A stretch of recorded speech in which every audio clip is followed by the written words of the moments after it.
Welcome inside the Lakeshore Curling Club for the continuing coverage of the 2020 Provincial Junior Championship. Men's draw here, men's draw 3. Well, here this afternoon. We're in Lower Sackville, Nova Scotia with the AMJ Campbell Nova Scotia Provincial Junior Curling Championship. Tom Sullivan here, joined by Julie McAvoy. And Julie, we were talking just before going on the air about national championships and where they're going, but certainly a lot of curling to take place before anybody's has to worry about booking flights. Right. Yeah. But we are in the A final here with Team Weagle and Team Young on Sheet D at the Lakeshore Curling Club here in Sackville.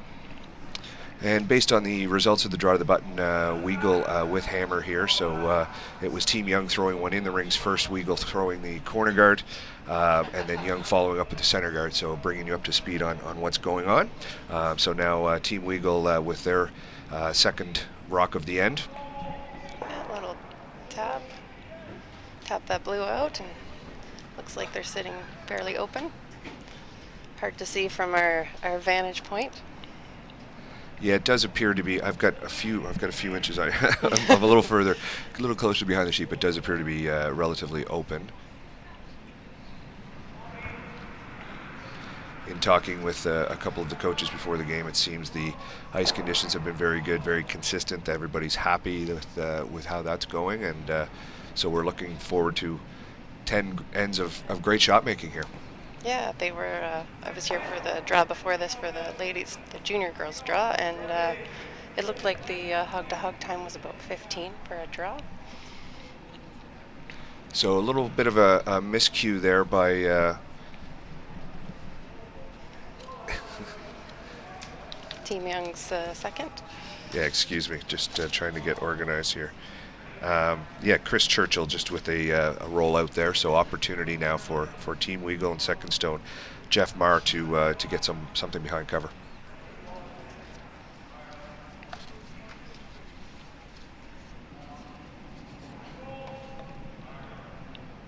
So they've decided to just ignore the corner guard for now, or excuse me, the center guard for now.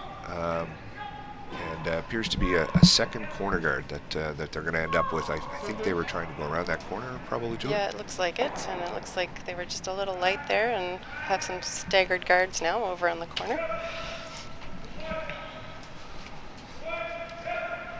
And Team Young is look like they're going to hit those.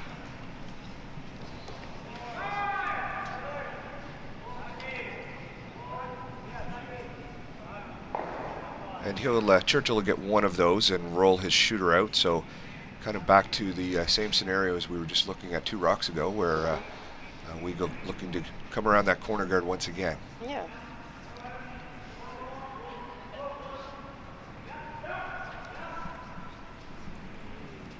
Second chance for second stone Jeff Marr here.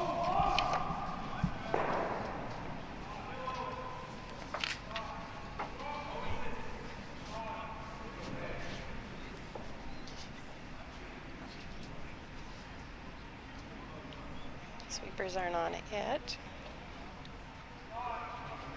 Looks like they got it by both guards. Just trying to finish it, get every little bit of curl out of it. Looks like a great shot from our vantage point.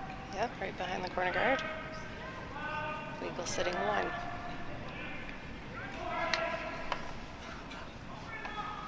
So third stone for Team Young is Kieran McIntosh, and they're going to ask him to play a run back by the looks of this, try to eliminate both yellow.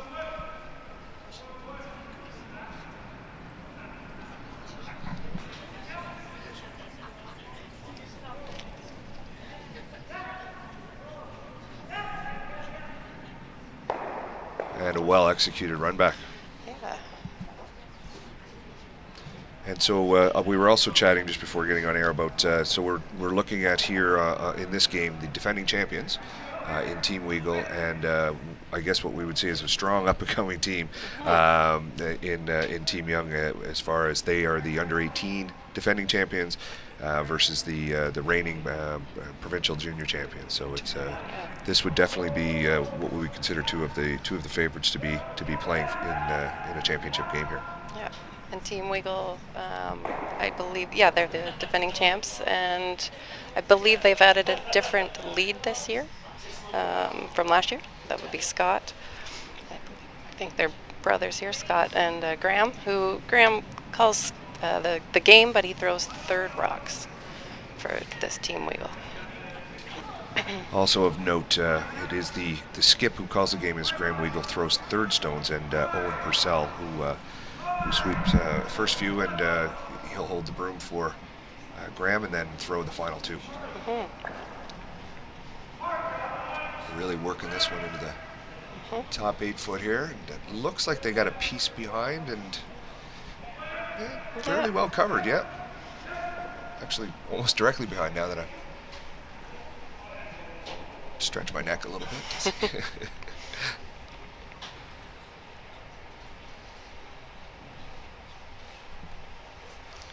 So Kieran McIntosh here has to play going from the big weight run back to a little bit more of a soft tap back and stay, maybe just through the ring weight by the looks of this. Sweepers are indicating that it's coming in a little strong. Gonna wait for it to curl here a little bit. Got a piece of it. Enough to move it through, but they also lose their shooter. Yeah, so as you see very often in this game, when you go from the big weight changes, it's oftentimes tough to dial it back. I think they were probably looking for a tad less weight on that one. So opportunity here for Graham to sink one maybe a little better behind cover with this one.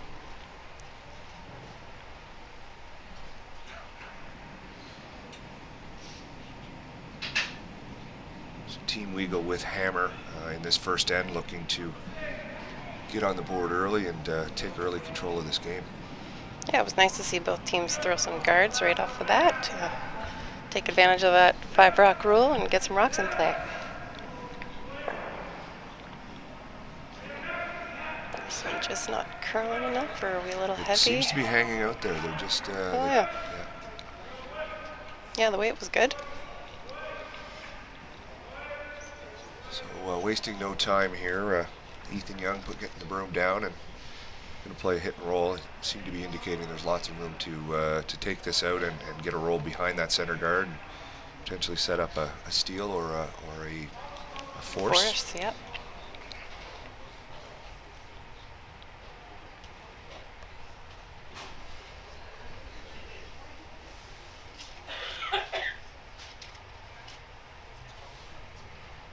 Some facts about this Team Young. They've been together for 8 seasons. They started curling together at Mayflower as Little Rocks with the same coach as well.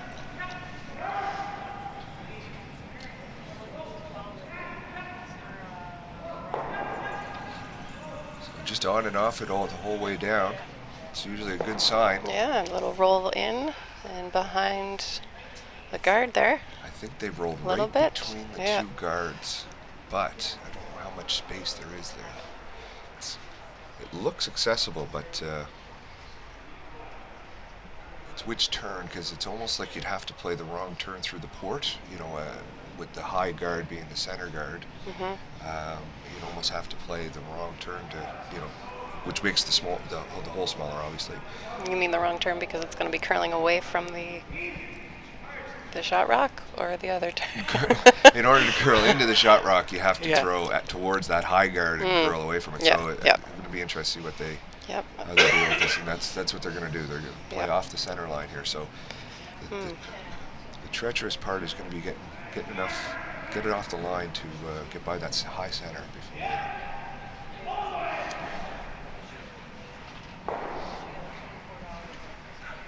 This is Owen Purcell throwing skip rocks for Team Weagle. So the first of his two skip rocks here in the first end. Trying to keep it straight. Nice looking shot there. No, he's just wrecked on the front. They jumped it early, and I thought when they let up it was looking good. But okay. So opportunity knocking here for Team Young to cap this and really make a force very difficult even for Team Weagle, where they probably have to play a wide intern and get a little more than full 4 foot. So a good guard will be important here.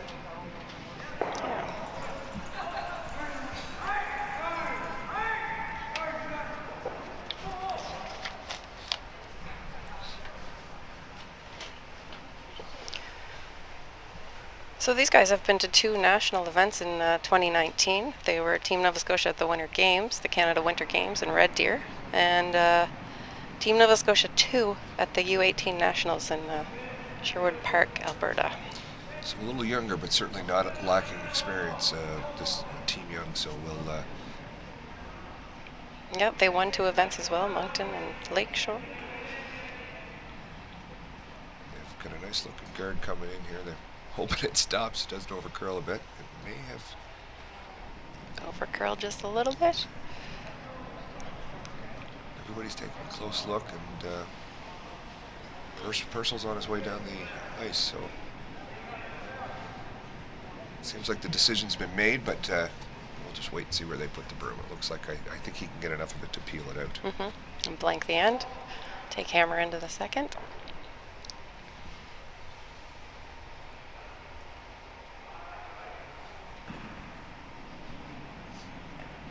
So final stone first end, Team Weagle looking for a blank and carry hammer into the second end.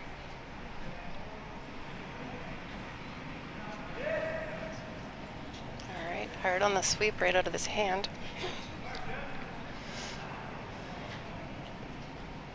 Wreck on the front. So steal of 1, Team Young on the board first.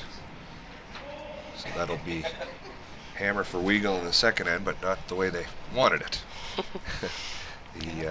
Again, we wanted to just remind everybody the streaming partner for this this live stream is 365, powered by Bell Alliant 5, and everybody in Nova Scotia Curling is very thankful for everything Bell has been doing to allow friends and family to watch these players, whether they're somewhere elsewhere in the province or not able to make it to the Lakeshore Curling Club here in Lower Sackville.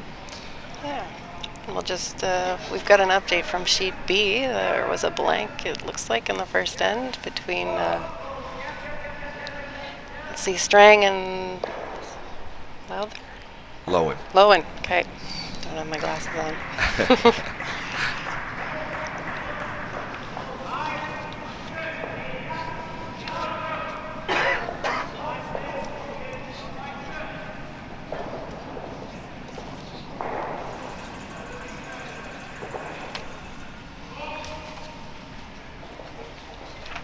All right, starting the second end off here.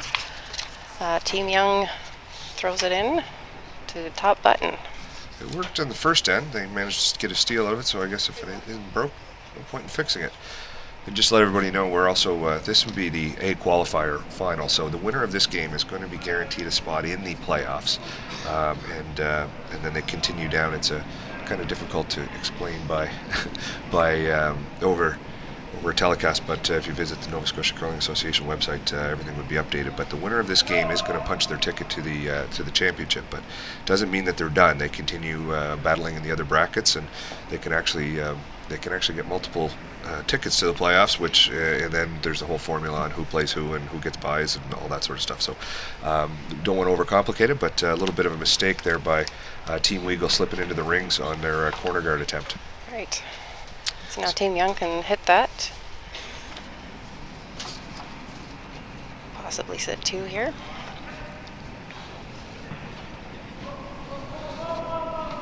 Yeah, I think they call this a modified triple. That's what I've heard. And also of note for those of you maybe who are more casual curling viewers, the 5-rock rule now is the standard of play in all Canadian curling sanctioned events. And maybe Julie, you can tell us a little bit about what's gone on and what the difference is. Yeah, so just to encourage more rocks in play, so the teams just aren't. The teams got so good at the wiggle, the tick shot. They added an additional guard so that the team with hammer can have 2 guards in play without being removed right off the bat, just to encourage more rocks in play and hopefully be a little more exciting for all the viewers. A nose hit there by Team Weagle, and the Weagle you talk about I don't think is quite the same as the Weagle No, team sorry, we're I dealing was with talking today, about Team Rachel Homan's lead. Got very good at doing those tick shots from the team that did not have hammer. You'd throw a center guard, and then the lead on the other team could throw like a down weight shot and just move that rock out of the way.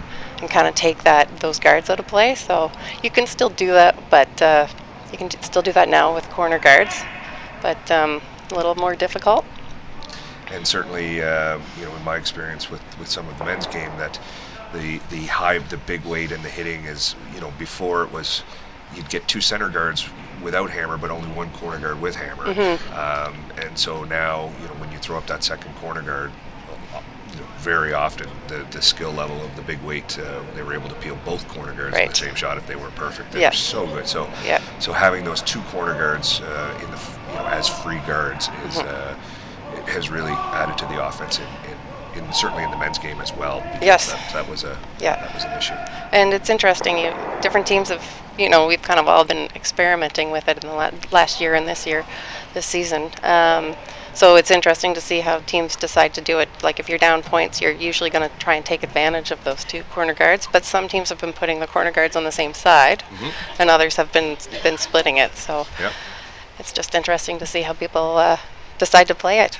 Well, and it's good to see that there's, because we certainly are not playing chess. It's a game with variables, and people will make mistakes. And, so just the fact that maybe if the guard wasn't exactly where you wanted it, well, you might have to adjust your game plan a little bit. So. That's right.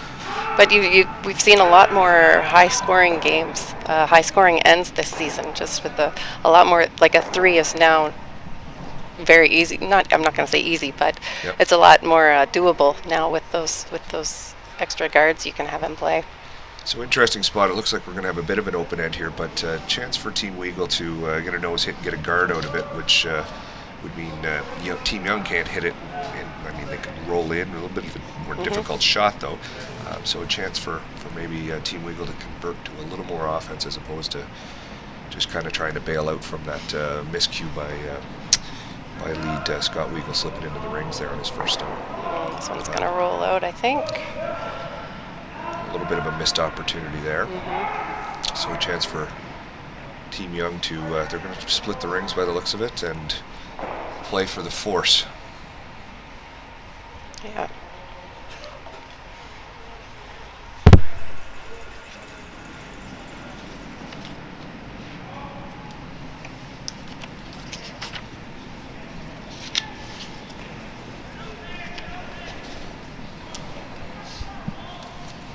So again, third stone, Kieran McIntosh looking to probably put this right on the tee line, maybe just an inch or 2 behind to tee line and make those perfectly even. So there's the double is impossible. And he's looking pretty good right now. It's a perfect, great shot. Perfectly placed rock right there.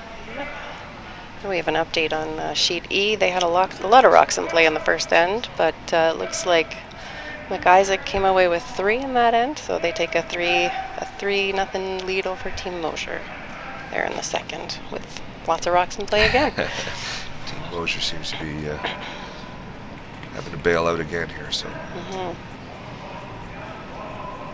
And Graham is just throwing the soft weight hit here. Try and get a little roll over to get those rocks a little closer together. Always interesting. We were talking about some of the free guard zone, but I've always found it interesting how teams will deal with the split rings, where sometimes you roll halfway, but then you give the other team an opportunity to roll back almost to the exact same spot, so you've made no progress. Yeah.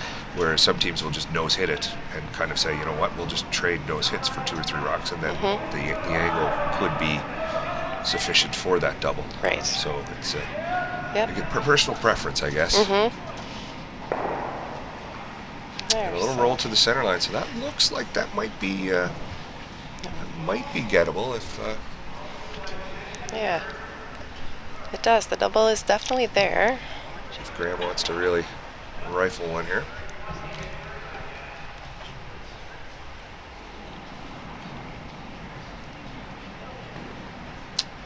He's going to throw the intern at this, which give you a little more action on the spin as far as coming across those rings with the rotation of the rock. Yeah, sweeper's on it.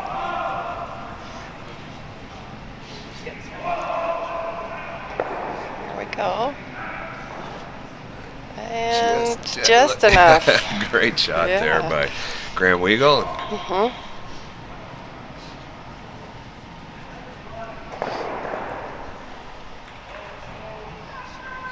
discussion there. I don't know if they're just exchanging pleasantries or. But still, that blue can be a naggy little Yeah. piece of backing there for. Yeah, it could create a jam. I'll have to see. Might just try and nose this, or maybe even roll it a little bit over in front of that blue one to just create a jam possibility.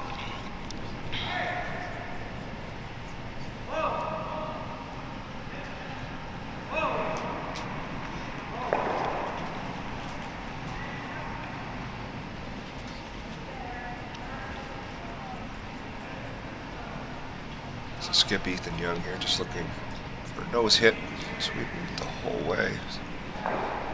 Oh. There goes the backing, and there Yep. goes everything. So All right. clean house. Yeah. Wish I had one of those after Christmas.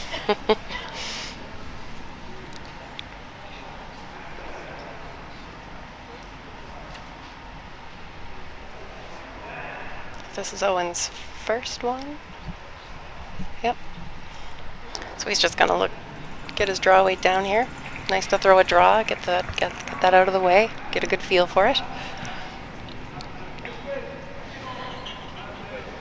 Yeah, always the years that I was skipping, it always nice to kind of get a free, literally a free draw in the first end. I mean, you don't want to hang it up as a guard or anything. No.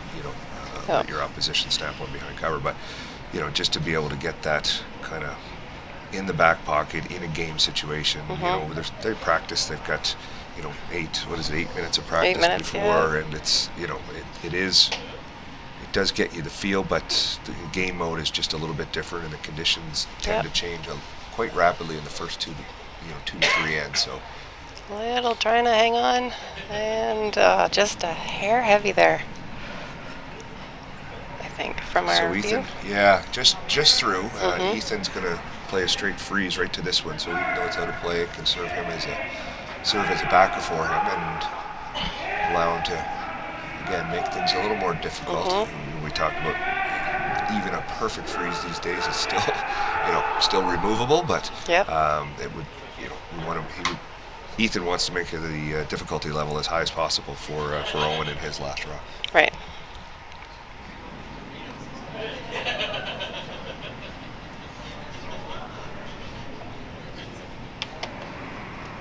So this is the final stone for Team Young without hammer. Looking to just kind of lock one on to the yellow backing. Sweepers aren't sweeping it yet. Must be a little heavy.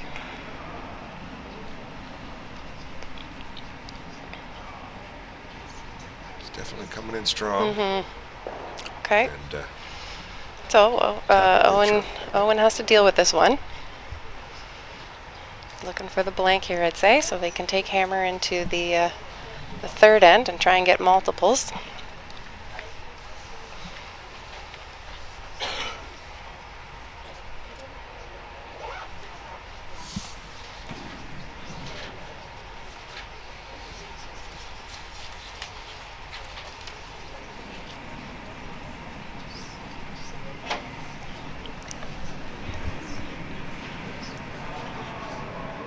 so final stone here, second end. Final rock thrower, Owen Purcell for Team Weagle. They're just cleaning it. All right, He'll perfect. peel that out for a blank end. So after 2 ends of play, it'll be 1-0 Team Young leading. Yep. Team Weagle will have hammer in the third end. This will be the A bracket final of the 2020. I can't even believe I'm saying 2020. I know. 2020 Provincial Junior Men's Championship. It is the AMJ Campbell Junior Provincial Championship and men's Day 2 action here at the Lakeshore Curling Club in Lower Sackville. Yeah. So this Graham Weagle team, they represent the Chester Curling Club, and they were formed at the start of 2017. They're the current U21 provincial men's champions, and very happy. Their biggest accomplishment, of course, was last year, winning the U18s in 2018. Through the last 2 seasons, 2 or 3 seasons, they've won 10 U21 events and have qualified in 3 of 4 men's spiels. They're hoping to repeat as the U21 champions and go for that dream of winning a Canadian Junior U21. Then they've got, so we've got Scott Weagle as lead, Jeff Maher second, Owen Purcell throws skip rocks, and Graham Weagle calls the game and throws third rocks. And they're coached by Owen's dad, Anthony. So a lot of family connections on this team.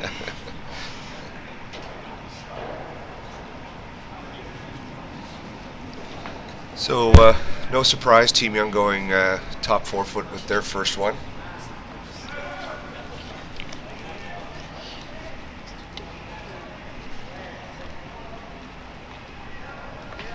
Corner guard Made this well time. executed this time. Yep. Good. So game on, as they say. And just that little bit of a miscue by Team Young sliding behind the tee line, doesn't seem real big at this point, but a few shots down the road that can play a big factor in how the end will play out. Yeah, it kind of just gives the other team a little bit of a sometimes backing. You can hit and roll. You can use it for backing as a draw leader. And it's not nearly as dangerous as a top 4 right. or even a top 8 foot. I've always found is a better miss. I'd rather have a miss top 8 or top 12 as a back button or a back foot. Oh yeah, yep. I agree with you on that one.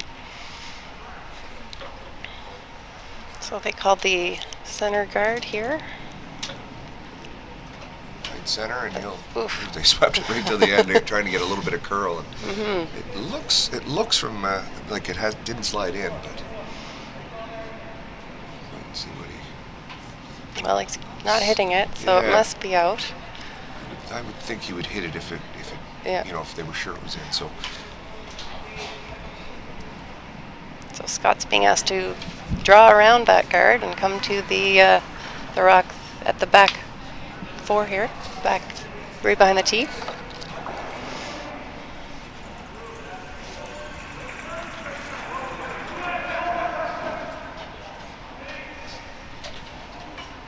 So good situation early in this end for Team Weagle, where let's see where this one.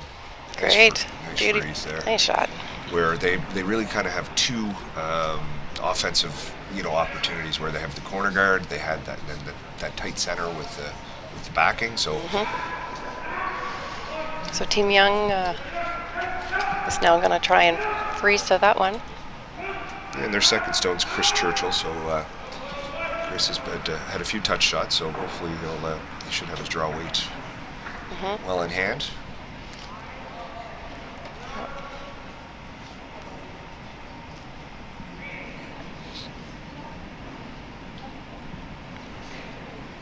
Looking pretty good.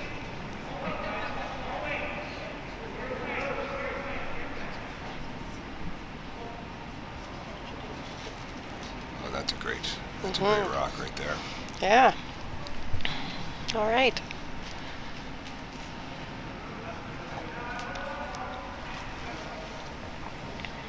Looks like another freeze for a call, and again, one of those situations. Actually, as I see him put the broom down, it looks like relatively tight, a little bit tighter ice than he'd been given on the first one, where if the line's good, you might come in and jiggle those a little bit and try to shake up the angle. But obviously the freeze is fine.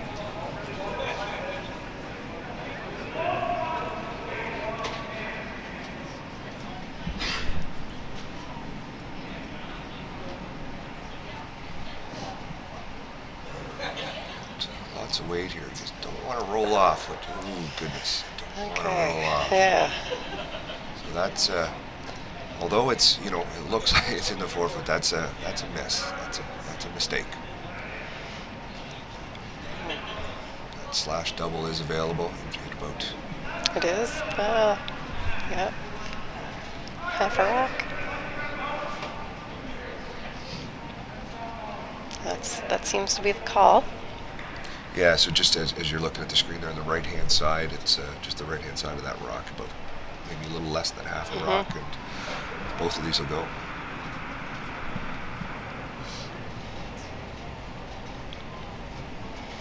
Sweepers aren't touching it yet. Oh, great shot. Yeah.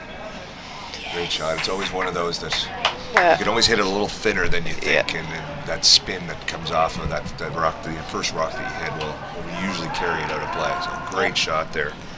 So now Team Weagle has to do a little bit of cleanup here. I think they're being asked for the run back.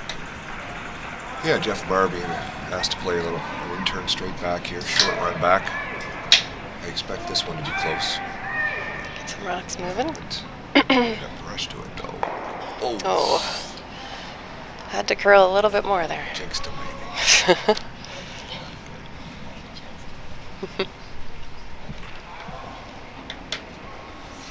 So third stone, Kieran McIntosh here for Team Young is trying to guard things up, and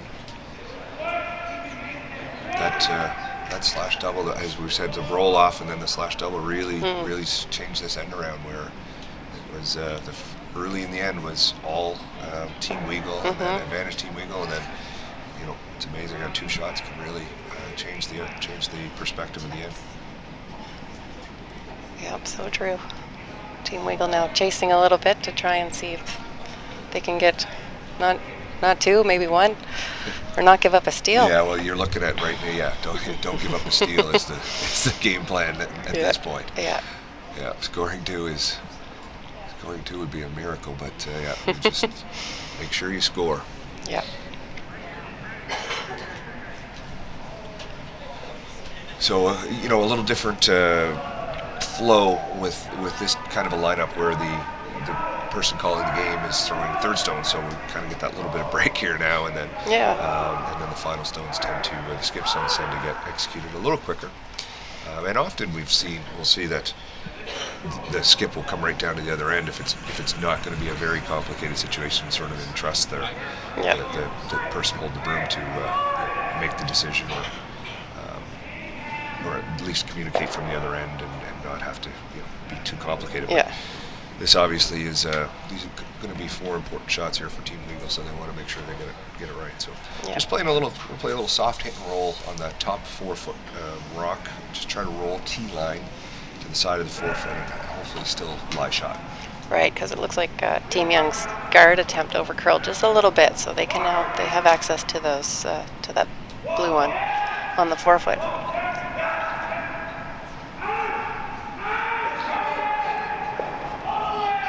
All right. That's a perfectly executed shot, just like they drew it up.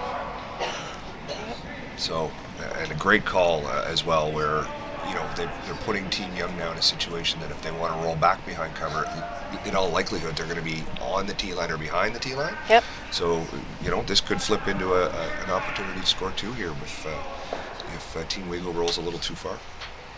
Excuse me, Team Young rolls a little too far. Yep.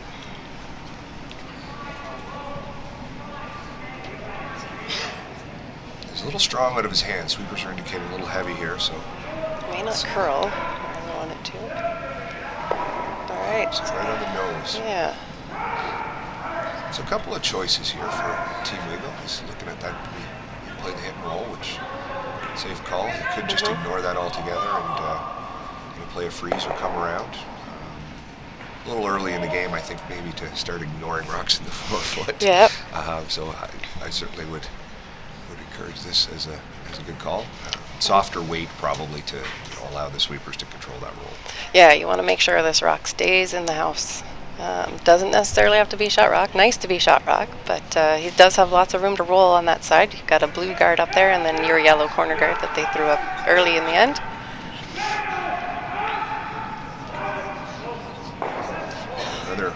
Sweepers are indicating lots of weight on this again, so haven't laid any brushes to it. Another nose hit. Nose hit. Blue lies 1 at the back of the 4.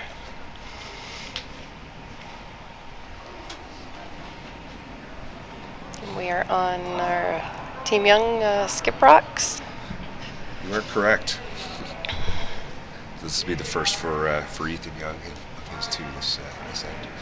Without last rock, so looking to tighten up that scoring area. Yeah, a little roll here would be pretty good.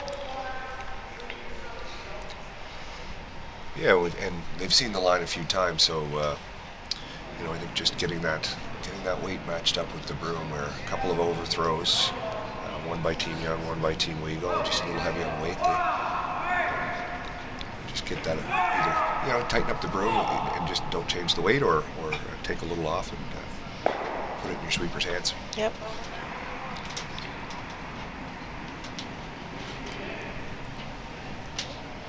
I feel like he tightened up the broom a bit, so it was more of the play the same weight. Little sweep there. So we got a little roll. That's a great looking roll. Yeah. Perfect shot. Yep. Now it is accessible, but the reason why I said it was a great roll is because if he makes a perfect roll behind the guards, you'll probably see Weagle just go play freeze, and it would essentially be, if nothing else, a practice draw for his last rock, potentially, or so I think he rolled to a great spot where there's no way for Owen Purcell, for Team Weagle here, to hit and roll, and well, he can just get shot, but he's going to be wide open.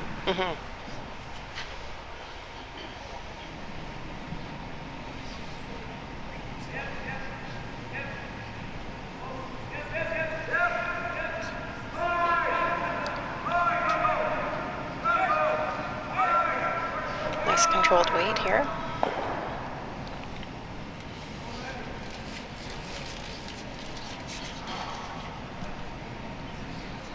Really hanging there.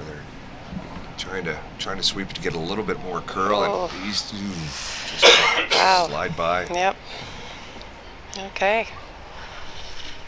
Now the pressure's so on. Opportunity knocking here for Team Young. They're going to take their time and weigh the options here. Certainly, they could bring another one in and block off that scoring area even more. They could just throw up the guard and take away the little tap and roll. Yep. Anything else here? Well, yeah, where he's indicating there, 8 foot, I think, and even 12 foot on the center line side. Yep. Just make that out turn draw a lot tougher, where they have to go side of the 4 foot instead of in towards the button. Yep. Make Team Weagle look at 3 rocks and put the pressure on. Yeah. I guess we can update. Let's see what happened. Sheet E. Mosier came back to get 1 there in the second end, so McIsaac is up 3-1 with Hammer in the third. And can't see what happened on sheet B. There's a score of 1 for Strang? Yellow. I can't. Yes. Yeah. Okay. Yep. Yeah. That's what it, yeah. They were standing in front of that. Could see the color, but not. So Strang is up 1-0 after 2. All right, and Team Young throwing a draw here. Looks like that's going to be going into the rings. It's a good looking shot, though, if that'll just sit a little bit. So probably a little deeper than they wanted. A hair deeper, but he nose hits it and still gives him 1. Yep. Pardon me, Weagle nose hits the rock that just came to rest, still gives Blue 1. 1, yep. But he could probably just get it a little bit on the center line side and maybe kick that number 2 rock out of the 4 foot. Yep, move that a little bit and get his point. Very similar to the last shot he just threw. He's probably going to throw a little more weight this time, I would think. But I'm looking at the broom position. I'm thinking he's just going to play this softer, like more of a normal weight. I don't think he's going to fire this one, because I think they want to take any big steel out of play, maybe.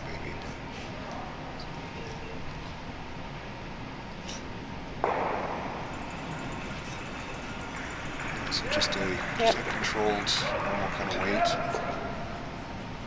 Make sure you don't give The sweepers are going pretty hard on it for line. And that's okay. So that looks like pretty good. They're definitely 1. Yeah, they're kicking away right away, so that'll be 1 blue. Yep. So that'll be a 2-0 lead for Team Young through 3 ends. And Team Weagle still looking to get on the board here after a good start to that end, but a couple of miscues, and they had to give up the steal. Yeah. Just to bring you up to speed on everything else going on, the teams that we were updating on, the Lowen versus Strong, the winner of that game will play Team Young later on as we're watching Team Young. So we talk about how this modified triple knockout format can be a little confusing without the visual aids, but and then later on Team Weagle will play the winner of the Mosier-McIsaac game, which we've been updating on. So right. all of those. Every draw is going to have a web broadcast, so you can tune in to catch lots of action. Yeah, that's brought to us by AMJ Campbell, sponsor, which is great to have such a great sponsor for the Nova Scotia curling. It's always good to have sponsors out there. So if you need anything moved, you know who to call. Yeah. That's a better first rock by Team Young. Excuse me, Team Young. Yep. It should be easy to remember because the younger team is Team Young. Mm-hmm. Where's Harris?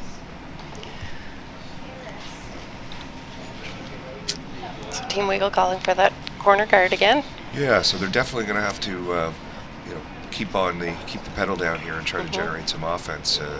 2-0 deficit, nothing to panic about. Just gotta stick to the game plan, score a deuce, and everything's back to square. But easier said than done sometimes. That's a nice corner guard from Scott Weagle. Yep. Good setup shot.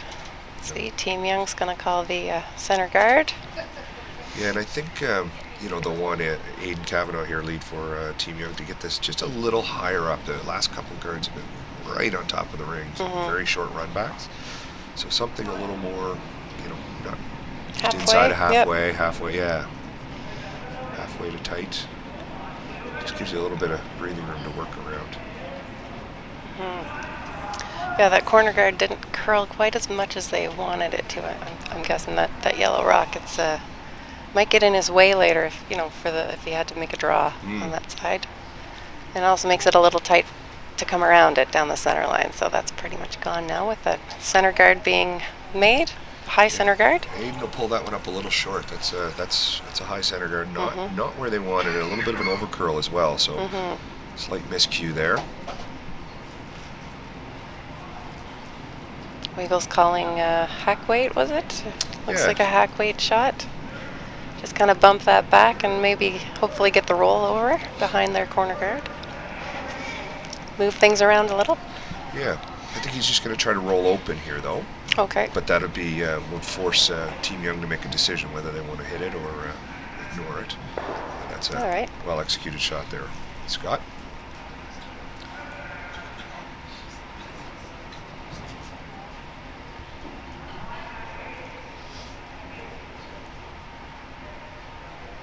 So looking for a hit and roll behind cover.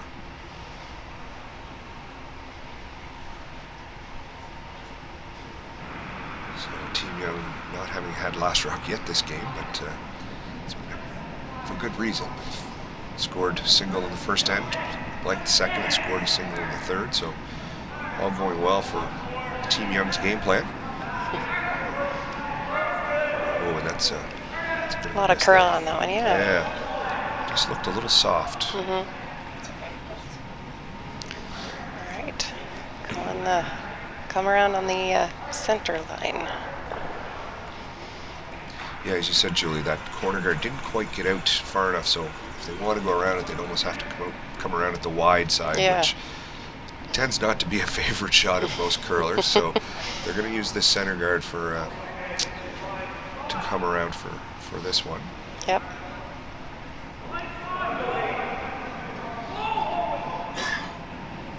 Great looking line.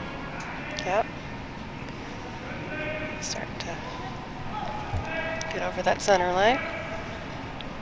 Whoa, now. And that's, Right again, in front of the tee. very nice spot. don't want it any deeper than that, though. When you're playing with Last Rock, even as we were saying, top 8 foot is perfectly fine. Yeah. Is keep that scoring area relatively open because they freeze to this, and then you've just tightened up your draw area. Yep, hard to fit any more rocks in after a couple freezes here.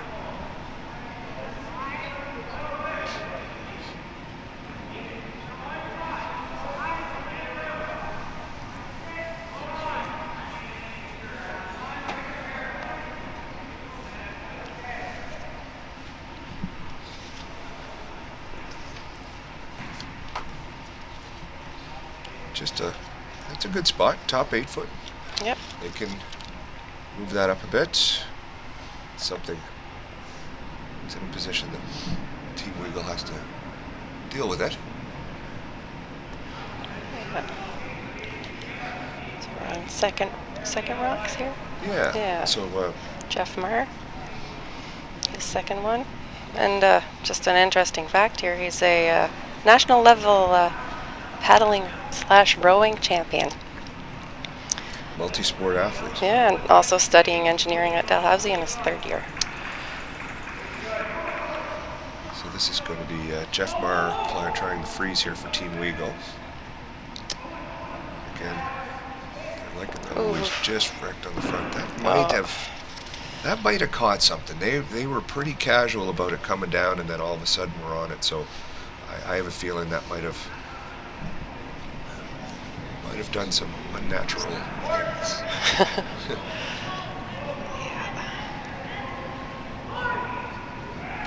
So chance here for your paddling friend Jeff to play the tap back. This Team Young.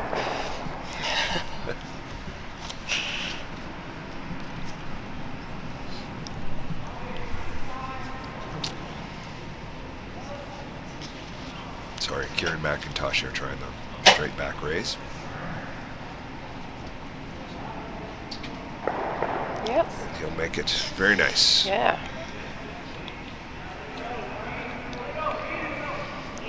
All right. Quick to decide here for Graham. Yeah. Makes his way down the ice.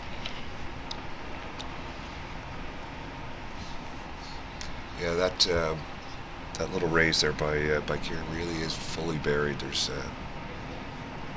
no ice. So, the only options for Graham would be to play a raise on one of his own, peel the front, or it looks like he's just going to draw in here and either try to corner freeze or go partially around that shot rock. Yeah. I'd say they're calling the freeze here, and then they'll be patient and maybe see if they can get a miss of some kind, and then go further. They have to make a run back. Yeah, they still have 4 rocks to play, so no panic.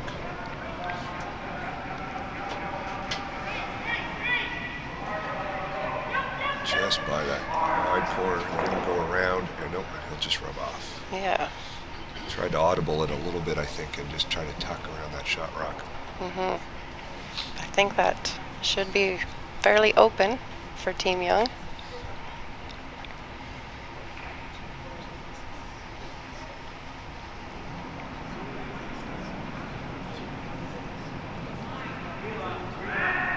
And very much on the same line they just threw on, so they have a roadmap to get there. And another great shot there by McIntosh. Nose is it? Right on the nose.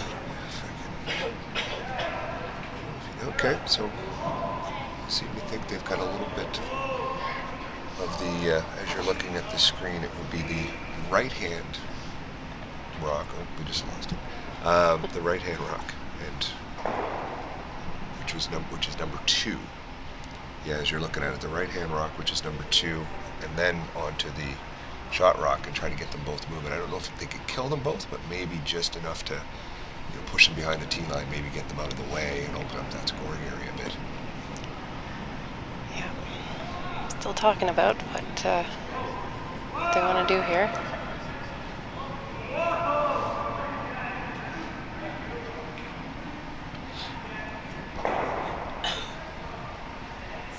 I don't think he can throw a lot of weight at this. I think it's going to be more of a, like you said Control, earlier, hack back, weight or yep. a board weight to just kind of bounce some things around and get some better angles. Timeout, Echo. So this is going to be the second for Graham. So still on third stones.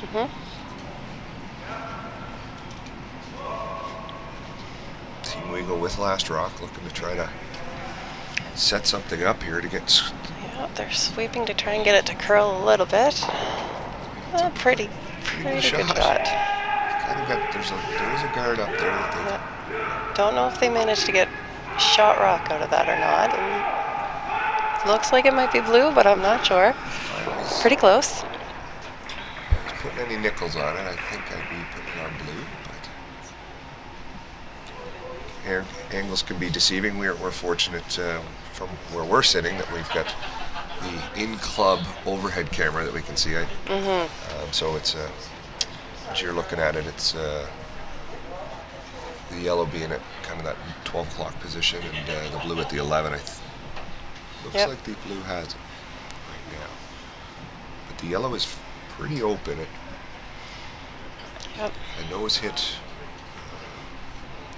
Nose hit could set up a triple. That's the only kind of. It looks like they're taking a fair amount of ice, so he must be throwing some down weight just to bump that through, maybe.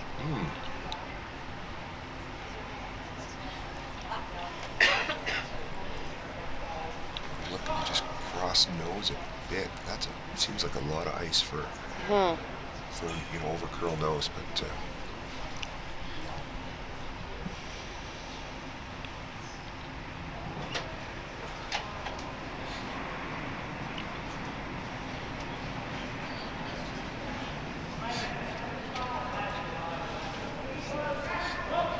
Sweepers aren't touching it yet. You're right, it definitely has a softer weight here. Still looking for it to curl here. And he'll get it right on the nose. Yep. Okay. So I think you're saying they've got, I think, a half rock triple here, and there's they could start getting themselves out of trouble. Yeah. There is a yellow corner, as you see, as you're looking on there. It should be on the left side of your screen, so they can roll. There's some options to roll undercover as well. So Team Young sitting 3 here, but it looks like, like you said, Owen has a chance to maybe get rid of 2, maybe 3. And honestly, I don't think they'd even be worried about the third. It's almost No, more of a catcher over there, I would think. But I think a double and roll behind cover would be great. Would be the call for sure. Yeah. And again, a little bit extra ice, so I don't think he's going to be firing this one. I think it's going to be a controlled weight, not overthrow it, and keep the sweepers involved. Yeah.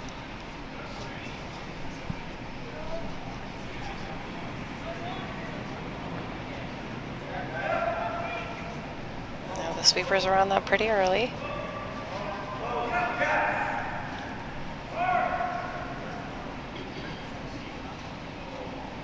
Through the port, no problem. All right. Makes the double. Makes a double. To sit 1. Looks like he's going to be sitting wide open though. So. But a good shot nonetheless, even just to, as we were talking about, to open up that scoring area and give himself a chance to make sure they get the 1 this time. Avoid giving up another steal, which would start getting into the, okay, this is starting to get out of hand kind of mode. Getting down 3-0. So a 2-1 game is a very different perspective than a 3-0 game. Right. I do have to say, Team Young though is really putting the pressure on these ends right off the bat. They've certainly made some timely shots and some good ones. Yep.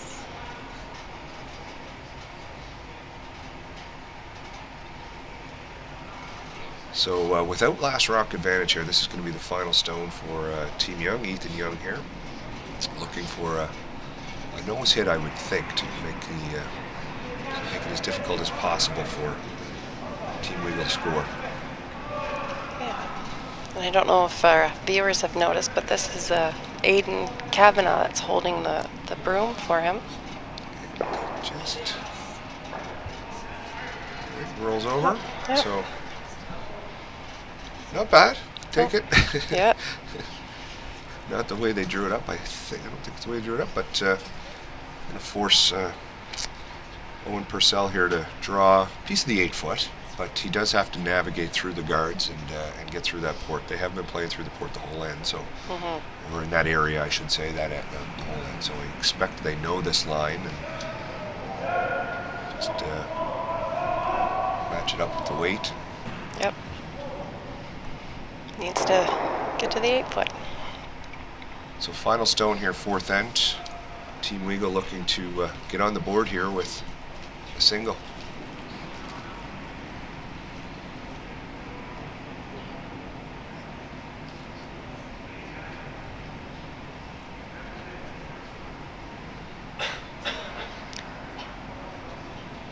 Everybody seems content. No one's panicking yet. It looks pretty good. He's got a nice shot there. Yeah. So great draw for Owen Purcell, and some good teamwork to navigate it through. So we'll put one on the board for Team Weagle, 2-1, Team Young leading, and they're going to have the hammer playing the fifth end. So we're at the AMJ Campbell Nova Scotia Provincial Junior Curling Championship men's action here. A bracket final, as we mentioned earlier. The winner of this game is going to punch their ticket to the playoffs. Yep. But they're not going to. They're not going to sit back and wait. That's for sure. They No. keep going in the other brackets and try to, punch multiple tickets, if you will. So, So they will be playing winners off of sheets B and E. Both the teams that we're featuring today. They'll be playing tomorrow morning, I think, bright and early at 8.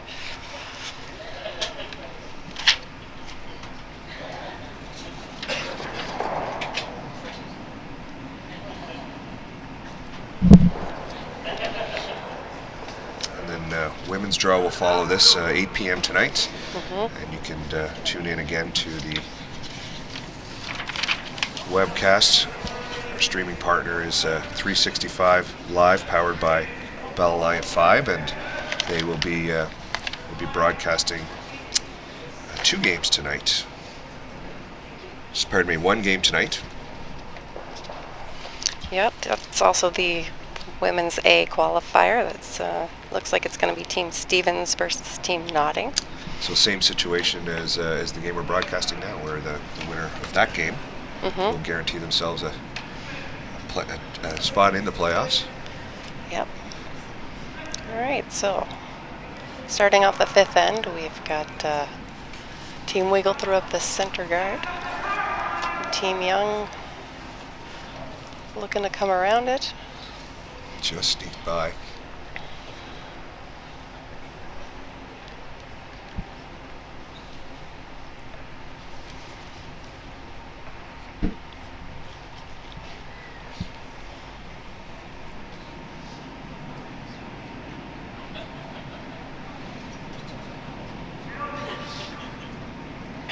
So Team Weagle going to have to stay on the aggressive here with, kind of gave up control of the game with that force. A deuce would have kind of brought things back a little closer, but they certainly need to be the aggressors here in the midway, sort of mid ends of the game, and hence the center guard right off the bat. And thank you for tuning in. We're at the provincial championships, and Julie McAvoy is the voice of reason. I'm Tom Sullivan. Yeah. Trying to provide you with some insight. Yes. So I guess if we go back to basics, for those of you that aren't overly familiar with curling, team with hammer here is Team Young, and their objective of this end would be to try and score 2. Usually with hammer, you want to score 2 or more. Without hammer, you want to try and keep your opponent to 1. If you're feeling really good, you're going to try and go for the steal.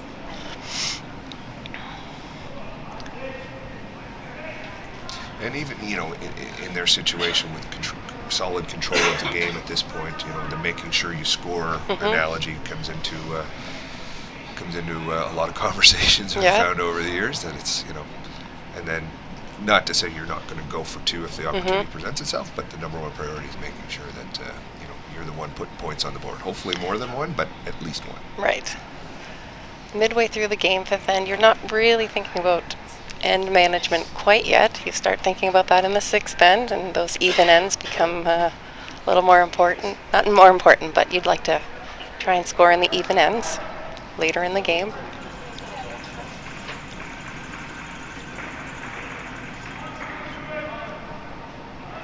So Team Young just a little heavy on that last draw attempt there, I think. Yeah, it slid back rings. Yep. And so Jeff Marr's going to try to paddle his way into the forefoot.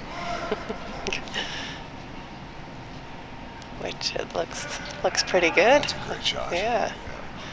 And great management by the sweepers too. To get on that at the end and get that last little bit of curl out of it. Yeah. And the viewers may have noticed that these teams both do a lot of directional sweeping, as we can call it. You'll see that one sweeper is usually doing the sweeping instead of both of them at the same time. So what they're trying to do there is get either the rock to curl or to not curl, depending on which sweeper is sweeping. If you see both of them sweeping, it's usually they're going for weight.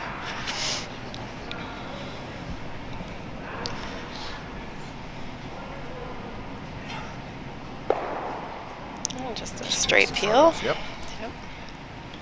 So again, back to that, make sure you score kind of he didn't hesitate to walk up and peel that front off, knowing that was where the trouble was going to be. That's right. So they're gonna try and put that back, I would think.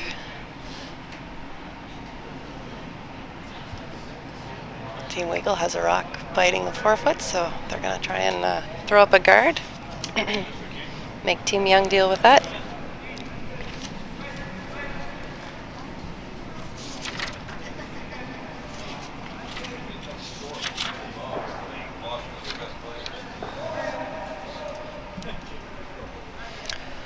So throwing second rocks for Team Young is Chris Churchill. He's from Bedford and playing out of the Mayflower Curling Club. 17 years old in grade 12. He's been curling for 11 years. And like we said earlier, they were Team Nova Scotia at the 2019 Canada Games.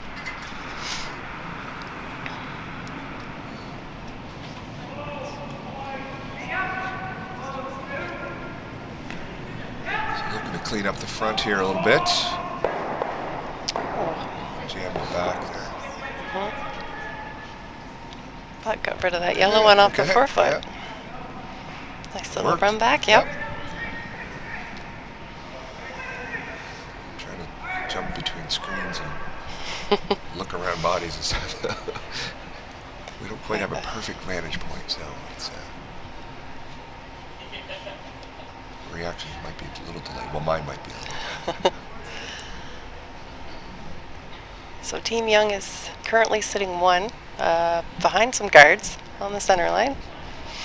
Yeah, and it looks like I don't know if this would be bailout or, but certainly trying to play the blue run back here and clean up those blue rocks, but still leave a few yellows in play. I think it's sort of a clean things up and reset kind of a.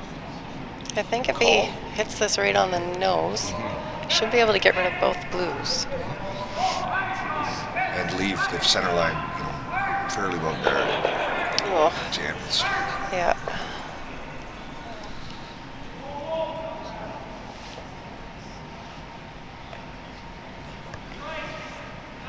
Yeah, so he'll play the. I'm surprised he played that corner one. I thought he might just go right to those center line. Yeah. He's worried about the jam by the looks of it. So he's looking at the two center line yellow ones. Those I would say would be the problem rocks. So looking at a way to at least get rid of one of those. But clean it up a little. Looks like he wants to play off the corner and then into the center line yellow.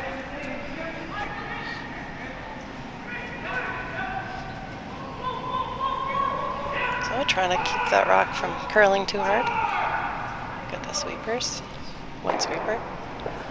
All right. So, I'm a little I'm a little surprised by that. I would have certainly been more concerned about that center line situation. But certainly no walk in the park here for Team Weagle. They've got to manufacture a few good shots and get something going. But having those rocks in play on center line is not the ideal situation for the team with Hammer, for Team yeah, Young. for Team Young, yeah. But a glimmer of light here for Team Weagle to maybe get something out of this end. They're going to stick to that same shot, that nose hit double on the Blues. And even a force wouldn't be all bad here for Team Weagle. You know, it's not an all-out steal, so if they made the double, maybe roll in a little bit. Excuse me, roll into the rings. You might just roll in and set up a force. And then, as you're saying, the even ends. Yeah. Okay. That should spin out. Oh, no, it just hangs on over there. Okay. Right.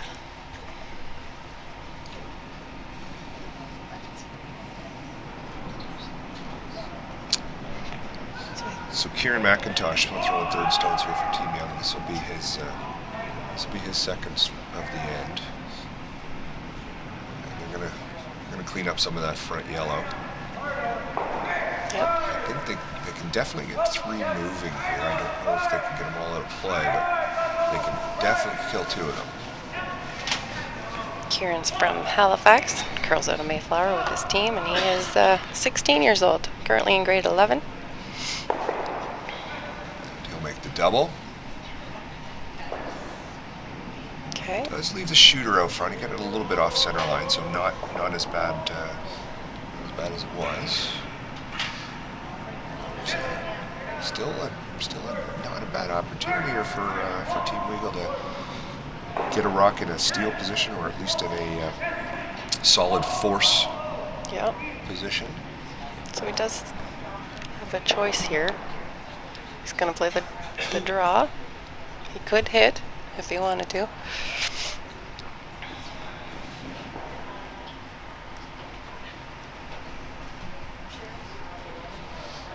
Yeah, absolutely. You could play that wide, be a very conservative call. It would be, yeah. But you wouldn't be wrong if you trusted your hitting game. Maybe there's lots to roll to and behind. So Owen Purcell here without last rock. This is his first of the fifth end. Trying to come around that center line. As a reminder, Owen throws the skip stones for Team Weagle. Really working this. Both sweepers, yeah. Just pull the string on it. Yeah, just rub the top one. That's too bad. That was Yeah. This, good opportunity, but now Team Young really with a chance to sink their teeth in here and set up a multiple score, which would really put them in control of this game. yeah, it would.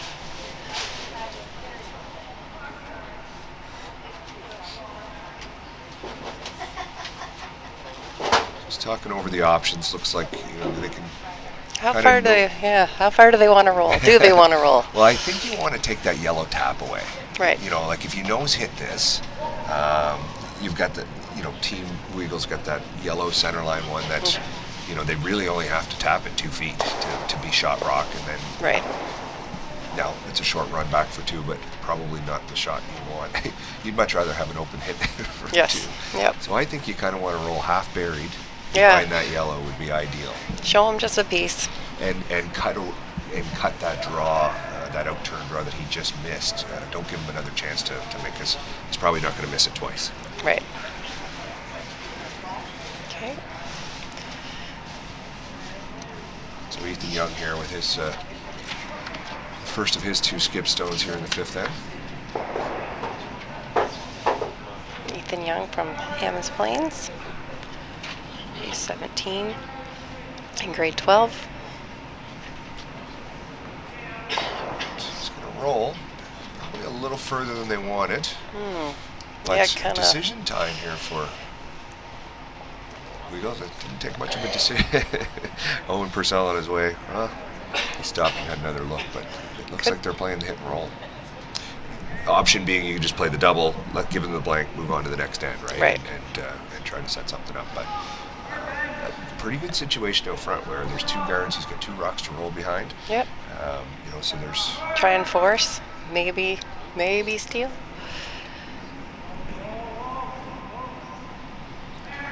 So without last rock advantage, this is going to be the final stone for Team Weagle. Fourth stone thrower Owen Purcell.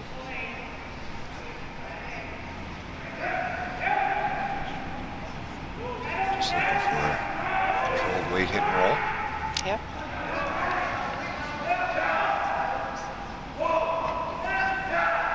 Okay, sweepers on it. Looks That's really a great good. looking shot. Wow. What Nice. a roll. Perfectly executed. Yeah.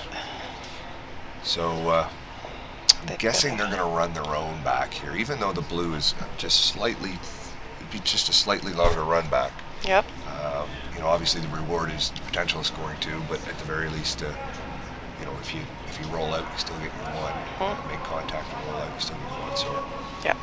Yeah, pretty hard to outdraw that. You don't want to go for the draw. I think this is the right call.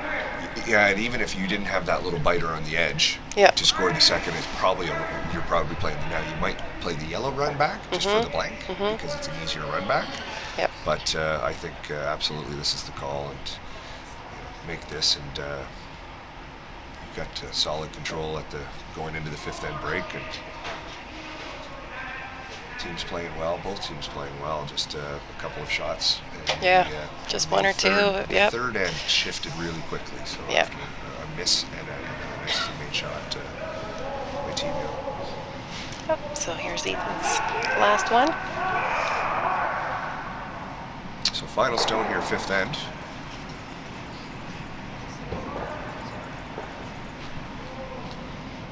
Nothing from the sweepers yet. Not curling. Everybody's stood up. It's not a good sign. He Okay. might kick off the back of that yellow. But, so steal of one, Team Weagle. Tie it up through five ends. I guess when you get the two of the favorites playing each other, you can't ask for much more than that, and a close game so far. So we're going to take a quick break, and we'll be back with the sixth end. The teams are going to get together and have a little chit chat and get ready for the second half. We're at the Lakeshore Curling Club, Lower Sackville, Nova Scotia, at the AMJ Campbell Nova Scotia Provincial Junior Curling Championships and men's action. We'll be back in just a few minutes.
right.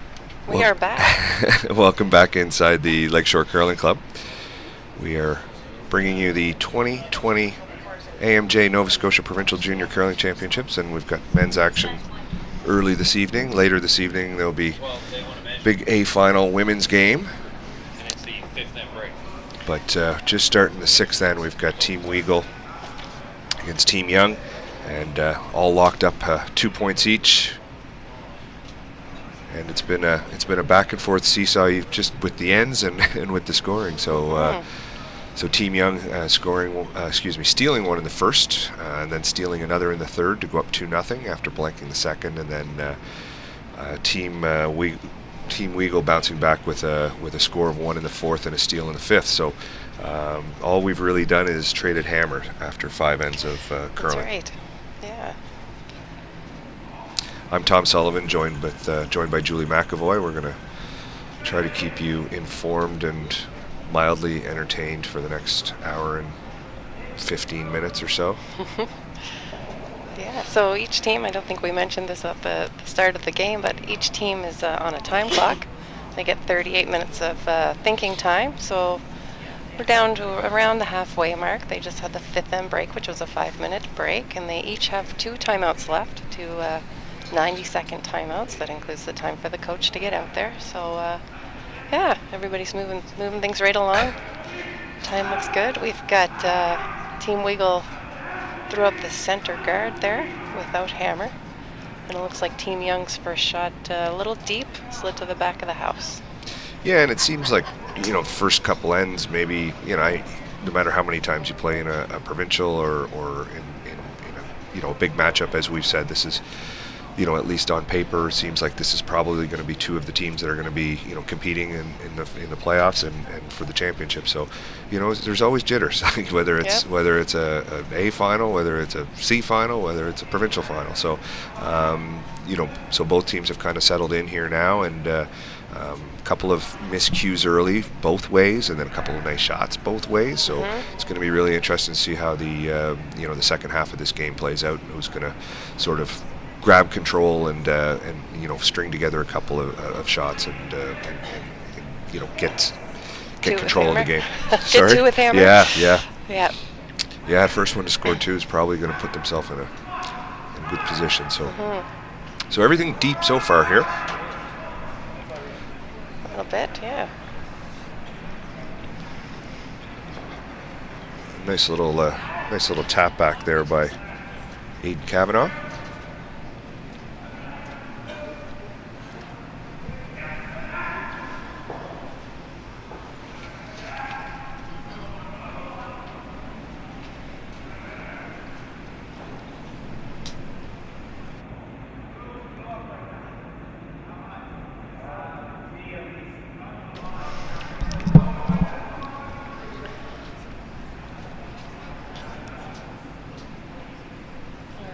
So we've got a rock coming in here.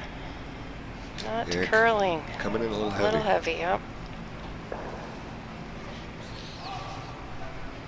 Yeah, a little strong there from Jeff Marr. I think that was his. Yeah, Yeah. it was.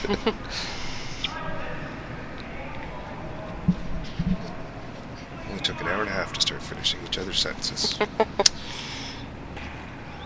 So this is Chris Churchill. Yeah, so nice chance here after Team Weagle sliding a little deep for Team Young to kind of get another one in front of the tee line. They've got some backing.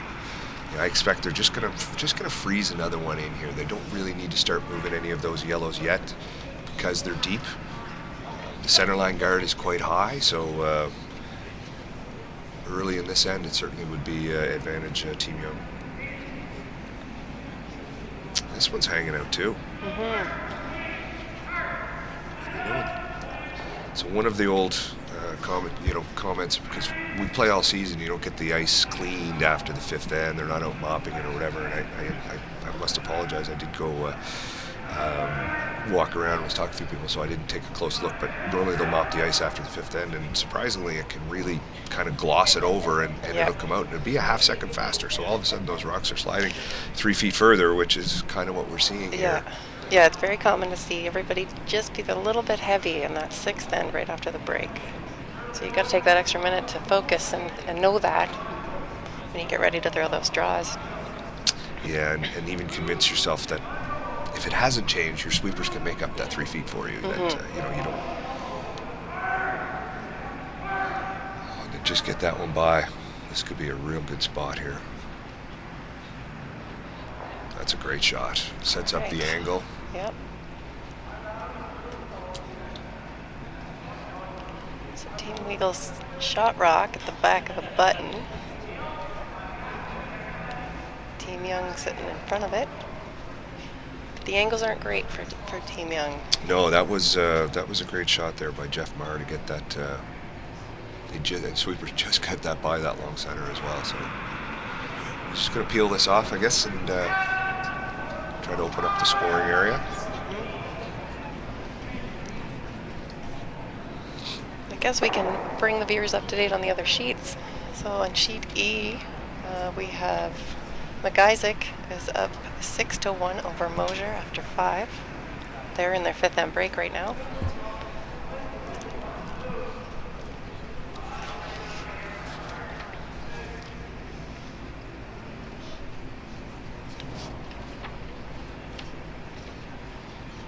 Lowen and Strang are over on... Yeah, so Lowen scored 1 in the 5th, so that is 4-2. Strang leading that, with and Strang with hammer up 2.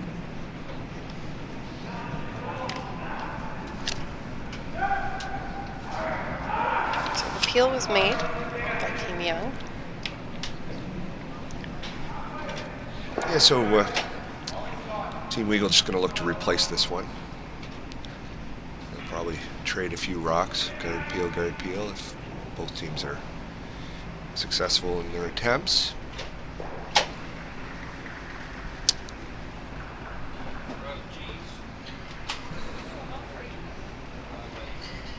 All right.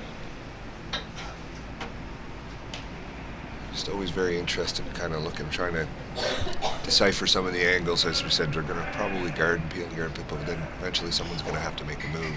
Yeah. Just kind of looking forward that, as you said, it's a very good situation for Team Weagle right now. How things are angled in there. And the peel was made. They're going to put that rock back.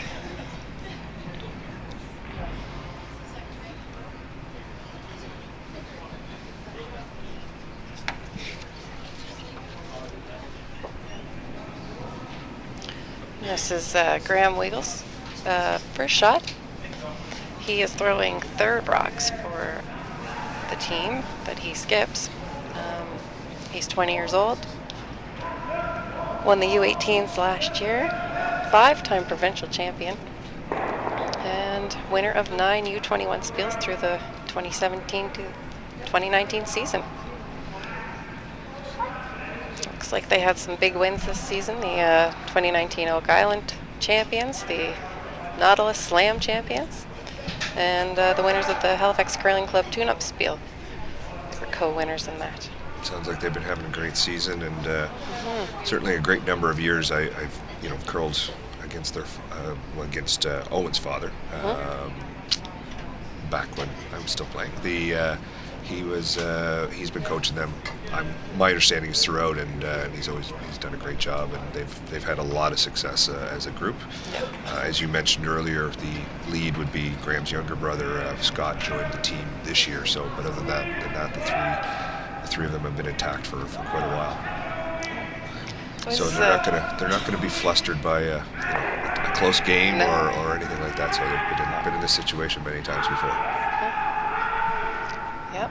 And it looks like we're looking at another guard. The predictable guard peel. Yeah. That one came in a little deeper, but they were able to peel it. Well, and it's always a bit of a cat and mouse game too, where I'm sure these teams have played each other a few times, but you get to know a little bit of, do you throw one more? Do you not throw one more? Do you come in and jiggle things around? And so, every every team, and depending on the situation, if you're playing against potentially a skip that maybe is a terrific hitter, you want to throw that extra guard and not give them the chance to, make a double or do something in the rings. And contrarily, if you're a better hitter, maybe you want to go in and make a run at that because there's some few options, or even just go in and tap things around. If you're Team Young, you might want to go in and tap. If you had a chance to go in and kind of shake things up a little bit. Yeah, I think Team Weagle's pretty happy just to keep throwing the guard here.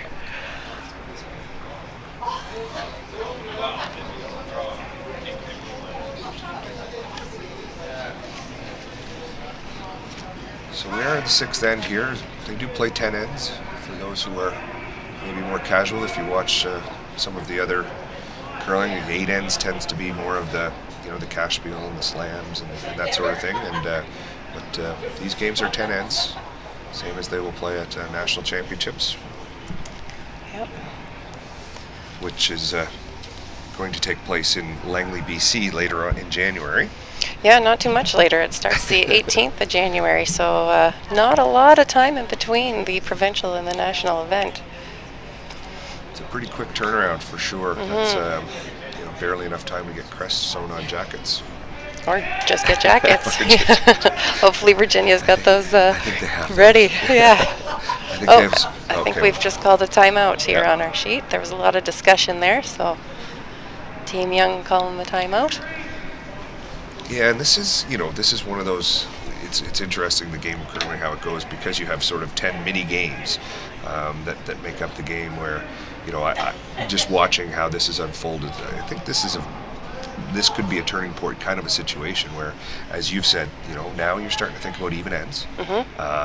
So if you're Team Young, scoring here is paramount. Yes. You want to score one. A steal from Team Weagle would be phenomenal. So you're kind of weighing your options as to, Team Weagle's kind of thinking, geez, maybe we go a little harder for the steal than we might, have done in the fifth, or maybe even next end than we would do next end. And conversely, if you're Team Weagle, you're kind of thinking, okay, we got to make sure that we do not give up a steal. So, if you're Team Young, you don't want to give up steal. So, yep. So they're I don't know if their coach or if they called the timeout here. I think they did. And they're just looking at options here. So they could peel, but they could also.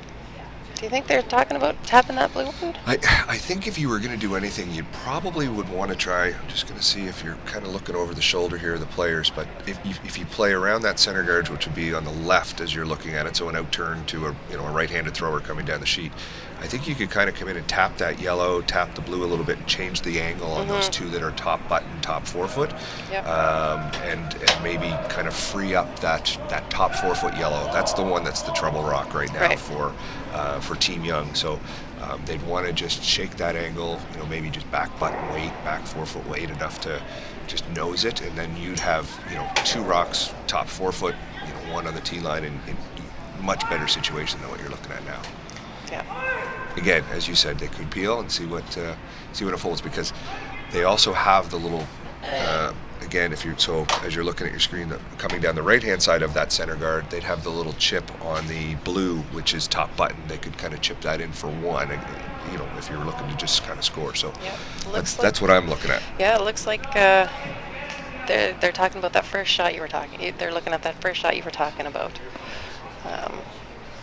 If I've got a hammer here, I'm wanting to move things around. Especially the guard is a little longer than halfway. Yep. So it's not as troublesome as something a little bit tighter.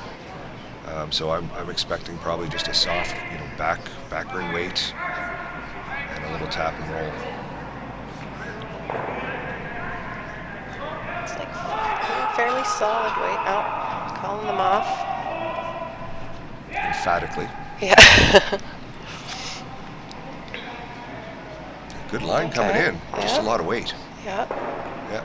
Okay. No, I like that shot. I like changing those around, and now you've got, as they call it in curling, the control zone, that top 8-foot, top 4-foot area. Now you've got that area, and everything yellow is behind the tee line. So great, much better situation there for Team Young. Even though yellow is now sitting 2. Yeah. But you're not too worried if you have hammer here. Exactly. Oh, and now they're going to call a timeout. Just want to get the coaches some exercise, burn off that turkey for Christmas. Yeah. So again, same kind of scenario here. I don't think there's anything you can really fire at. So the one that you're looking at now, it would be just to the, well, it would be right on the center line, behind cover. It's fairly well buried, like it's, a good chunk of it's behind the guard. So they can't play any weight at that. That top blue one, you mean? Yeah, the top 8-foot blue one in that kind of 12 o'clock position. Yep. So again, it might have to be a soft tap back. It may, they could even look at hitting and rolling in off the side in line 3 and just kind of saying, all right, get one in, but we're not going to let you get 2. Right.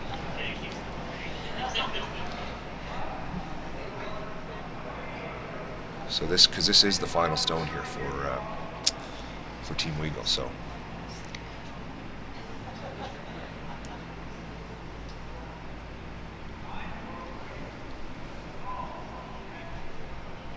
Yeah, do you ever guard those 2 blues? You could. I just feel, yeah. And then leave them the draw? Yeah, the draw, he's got the hit and roll off his own, the hit and roll off their own blue, which would kind of be in that sort of 3 o'clock position at the corner of the forefoot. Yeah. Tough to guard everything, but. It is, yeah.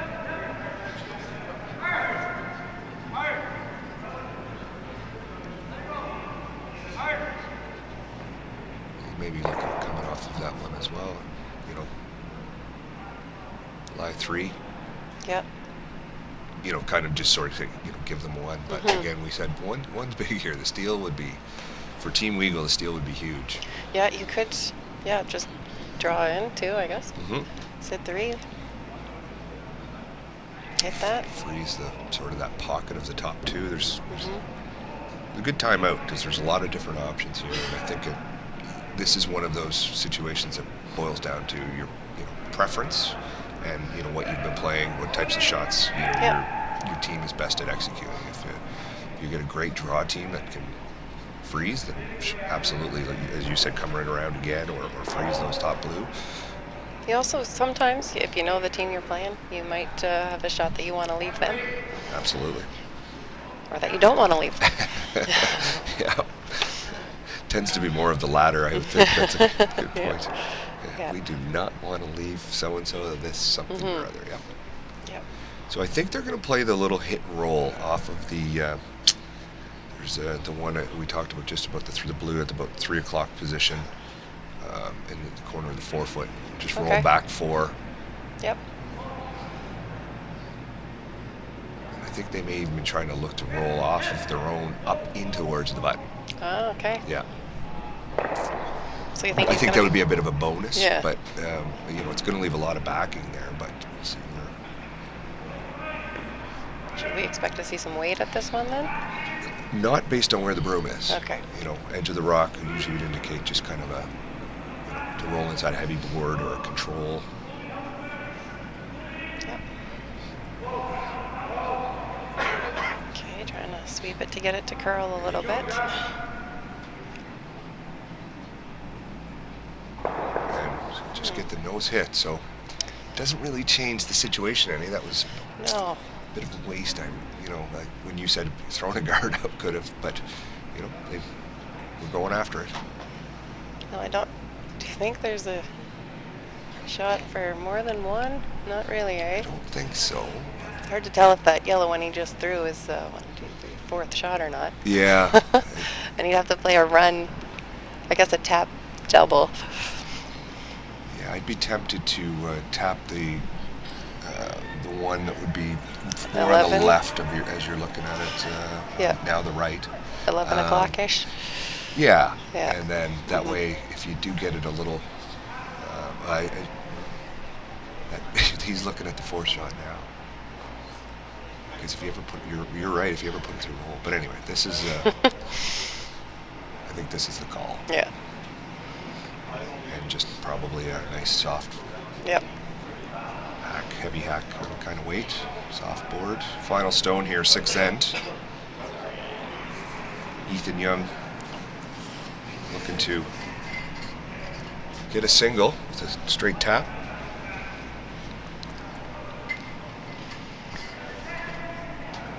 Sweeping to keep it straight here. Little tap. And great shot. Yes, makes it. So he scores in the 6th, even end, to go up 1. So that's a big point, as you alluded to. So they've got hammer. They had hammer in the 6th, but assuming anything can happen in this game. But if they continue trading hammers or trading points, they would have the hammer in the 8th and the 10th. And if I'm sure if you told them before the game started you can have hammer in a tie game playing 10, they're gonna 100% of teams are gonna take it. That's right. So they're on track to do that. So and for Team Weagle, it's they're going to have to stay on the offense and keep throwing those guards and look to score multiple. And as you said, I think just coming back from the break, that scoring 2 is going to be a big a big difference. Yeah. Yeah, we haven't seen any 2s yet. So Team Young up first here in the 7th.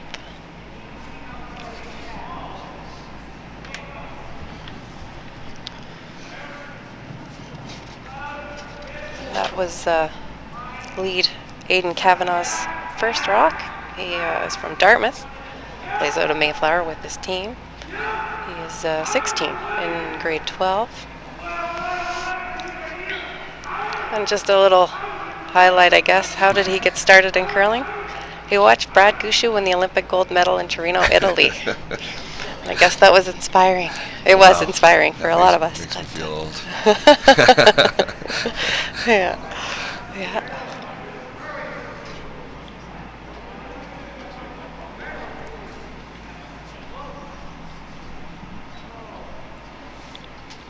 And I think earlier, or maybe our viewers have noticed that Aidan is holding the broom.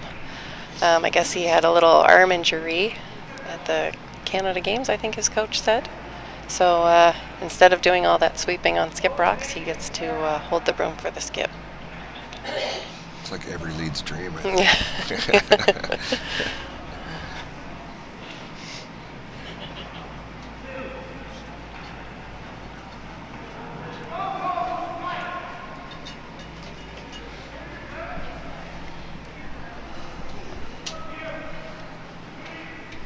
So just looking to guard that top 8-foot rock. He put it on his first one. He's got a nice looking shot here. So Team Young certainly not going to defense. That's for sure. They're Team Weagle seems to have been the aggressor from the start, and then by necessity continued to be the aggressor. And but Team Young certainly has not shied away from it. They've played with them in every step. And so Team Weagle has the corner guard up. They ignored that first rock of Team Young's. And in some levels, you may even see, because it was the 7th end and they went in, you may have seen them hit it. Yep. And tried just to go run for the blank. Yeah. So as we said, lots can happen in a 3-end span, but wouldn't have been surprising at all for a team to just say, you know what, we'd play the 8th end down 1 over the 7th down 1 any day. So. Yeah, and you never know. Sometimes in these games, do a couple peels and they could look at a blank at some point in this end. You never know. But with the rocks in play right now, you wouldn't think it to look at the rocks in play yet.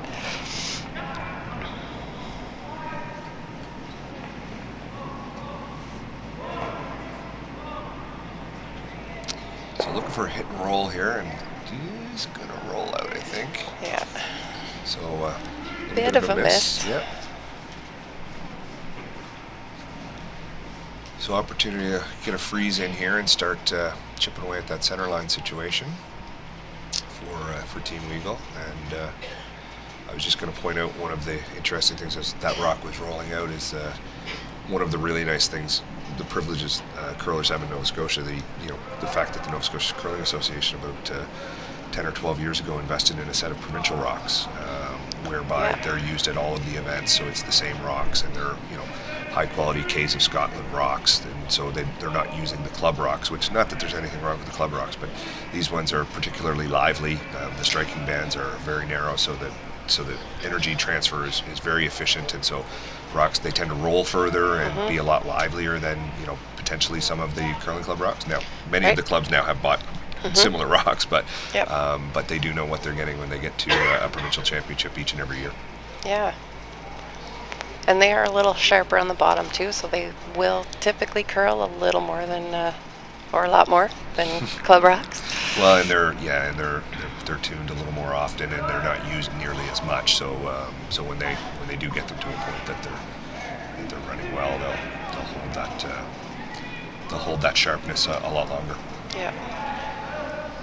So great freeze there by Scott Weagle, and Team Young having to deal with it. So they're going to come up short. So I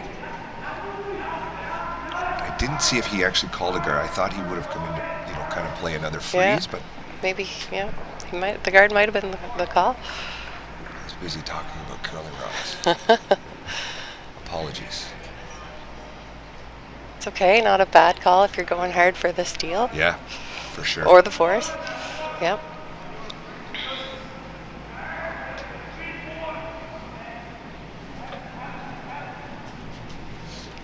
Team Weagle is going to come in. Yeah, so Jeff Marr being asked to play the come around here. They could peel if they wanted to. Absolutely, and that situation where that blue is full 8 foot. It's kind of one of those in betweens. There's lots of scoring area left. They do have hammer. They're not going to be super scared of that, but that blue is could be in a dangerous spot if it gets promoted.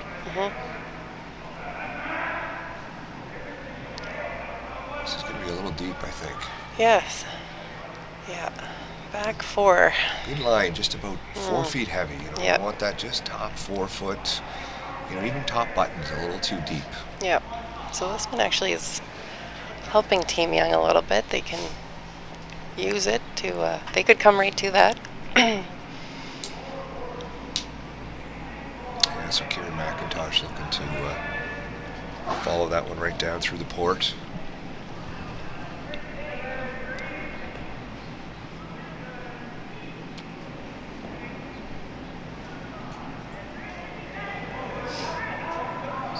Strong as well, but good line. All right, little tap there. Sits on the back button, T-line.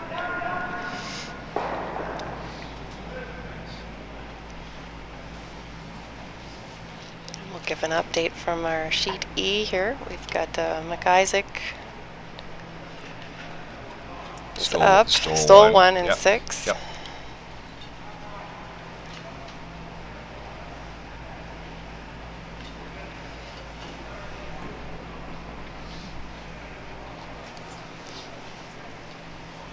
So that puts them up 7-1. Yeah. Over Mosier.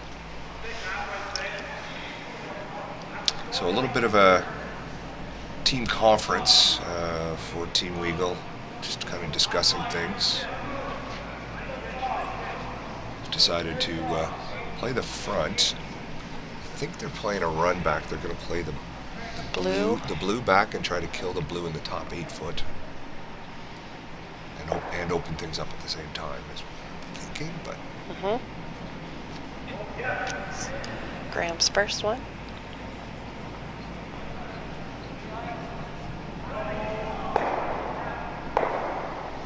And he gets the. Got things moving. Yeah, probably not exactly how they diagrammed it out, but certainly cleaned up that little freeze situation in the top 8, opens up the scoring area. That Team Young's going to draw another one in there. Yeah, it's a good Change the turn. Certainly a good situation here for Team Young, definitely. Green light opportunity for the set up for a steal.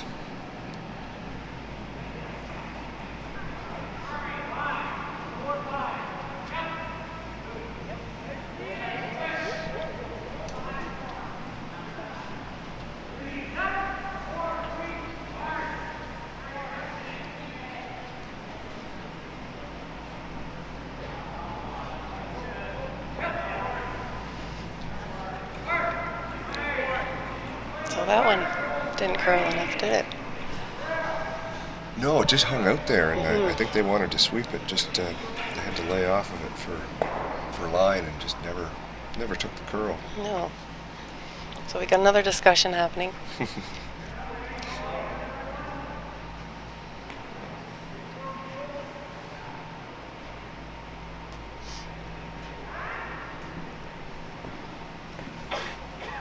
So Team Weagle with hammer, trying to figure out how to score 2 here. Yeah, I mean, you've got the blank is probably out of the discussion. Yeah. A lot of rocks in play, so you just take that out of possible scenarios. Yeah. And I think they're trying to decide, do they want to play something in the middle soft? Do they want to try to hit and roll, or look to do something with the front? Like peel something into something. So there's. Looking at a run back.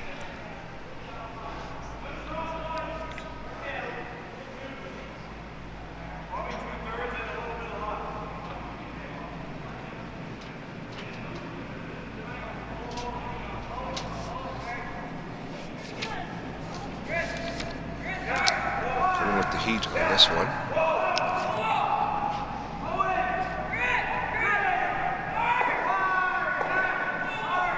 Oh, and it just rolled. So cleared his own out of there. Yep. Still got a blue center guard. And blue is still shot rock on the tee line. Button.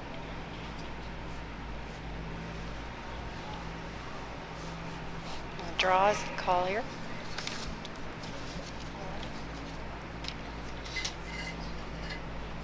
So a chance to get the line a little better this time.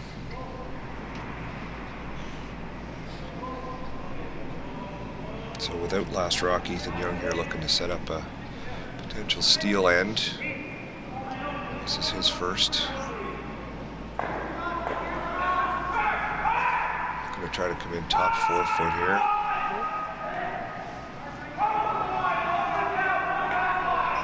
They got the curl on this one. Let's just see if they can get the weight there. Pretty good. Awesome. Great brushing there by Chris Churchill. The last few brush strokes to get that in, and I think they got it. I got it there for a second. it's definitely close. Yeah. But most importantly, it covers that shot rock, and it's buried behind the center guard. So it's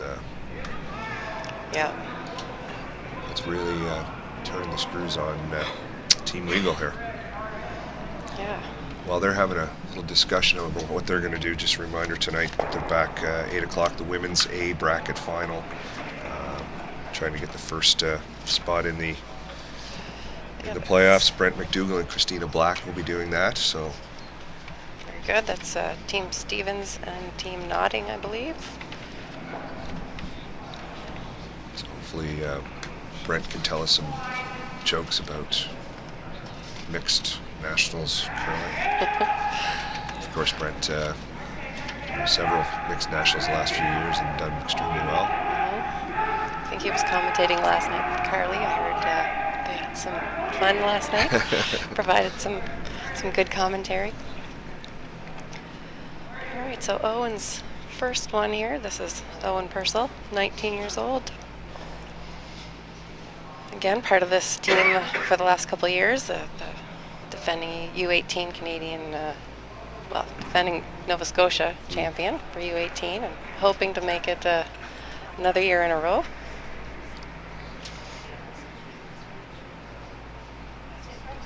He was also the 2019 AUS champion for the Dell Tigers this year. He's coming with some big weight here, looking to come off the outside, make the double with that rock just thrown by Team Young. Oh, what a great shot. Leaves the shooter right there in a great position to use with his next one. Nice. Perfectly executed shot there.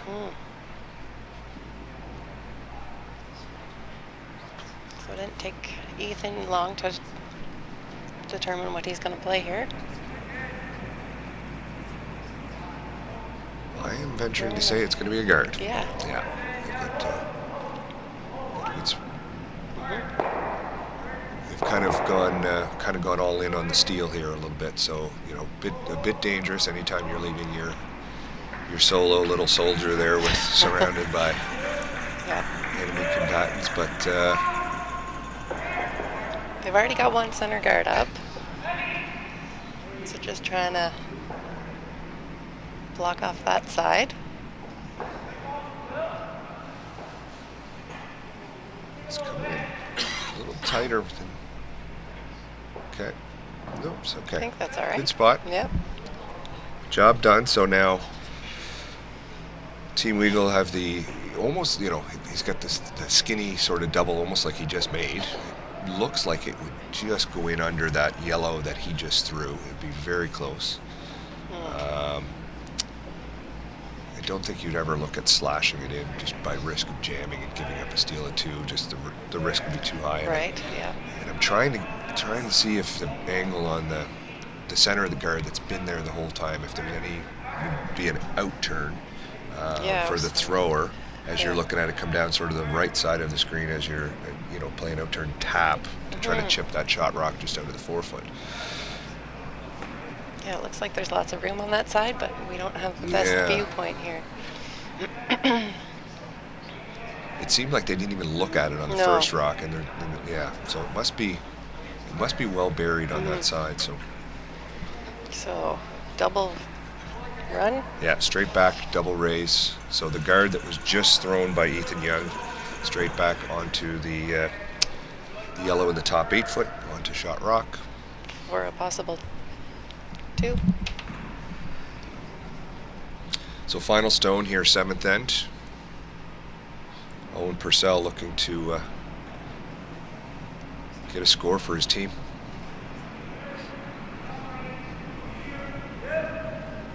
Okay, sweeping it right out of his hand.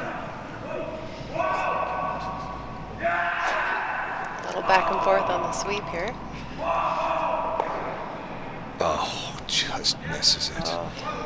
Really liked the weight call, though. It didn't overthrow it. It was just a nice, sort of controlled, kind of a normal weight throw, but just didn't come up at the end. And it's a steal of 1 for Team Young. Yep. And that's a big point. We take a 4-2 lead after 7. So we are at the Lakeshore Curling Club in Lower Sackville, Nova Scotia. It's the AMJ Campbell Nova Scotia Provincial Junior Curling Championship. Tom Sullivan, Julie McAvoy, we're trying to just provide you with as much insight as we are capable of. In my case, it's very limited. Julie's much more knowledgeable, and we will be here until the end as far as it goes. If there's extra ends, we'll try to keep you updated on the other games as well. Strang had scored 1 in 6. Yep. Lowen came back with 2 and 7. So we are 5-4 over there. Tight game. They're in the 8th. And it looks like our other game out here on sheet E is just thrown their last rock. So we'll have an update for you in a few minutes. Yeah, they're just tallying it up right now, so let's see what they post. And it's handshakes. Oh. Like Isaac must have scored a few, or 1, or we'll see. So our first game is over. And on our sheet, we've started the 8th end. Team Young throwing 1 in the top 12. Team Weagle looking for the corner guard here. Looking to score their 2, I'd say, Tom. I would venture to say. Yeah, you'd probably see them go a little even harder. They have been, as we talked about, they have been the aggressors the whole time. Again, out of the gate, and now, in the last few ends by necessity. But I think we'll see them even a little more aggressive. Yeah. Probably some more freezes, a little more tap backs. Maybe not, playing the takeouts. Maybe just trying to move things around a little bit as opposed to. Yep. Keep their rocks around. Hope for a half a miss, so to Team Young. Give them an opportunity. Yeah. Team Young's not giving them too many opportunities. Playing very well, and it's as we said at the outset. Whether it's again, I don't remember many provincial games that there wasn't at least some jitters when you go out, but they settled in really quick. They had that third end to me so far has been the turning point where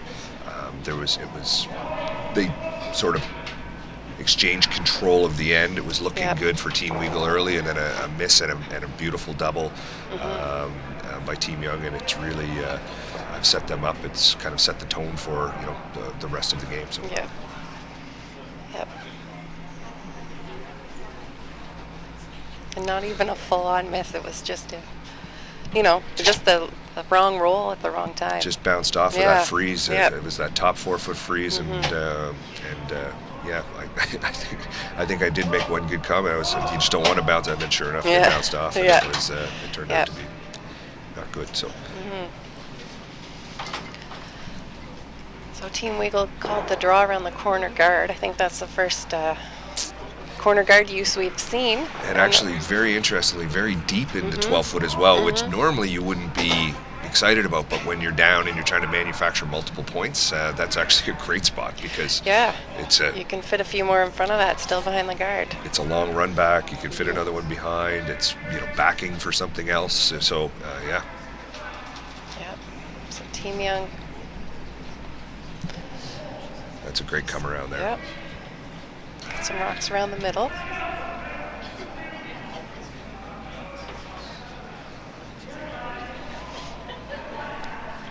So we'll play the hit and roll here.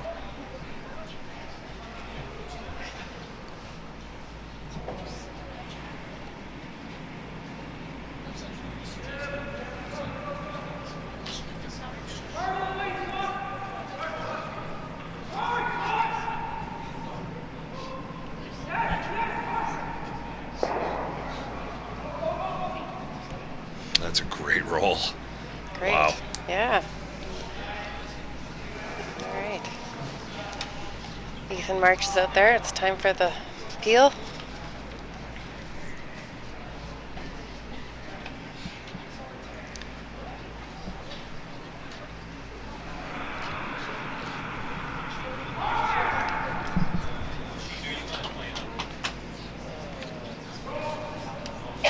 So this was a good example of the 5-rock rule here in this end. You can see that Team Young wasn't allowed to peel that until his second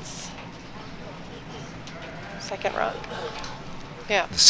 Yeah. The 6th rock of the end.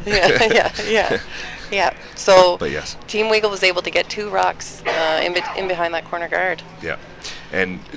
But also very interesting in a question I have, because I've only played the 5-rock rule at a few spiels before it became the CCA sanctioned sort of rules. Yep.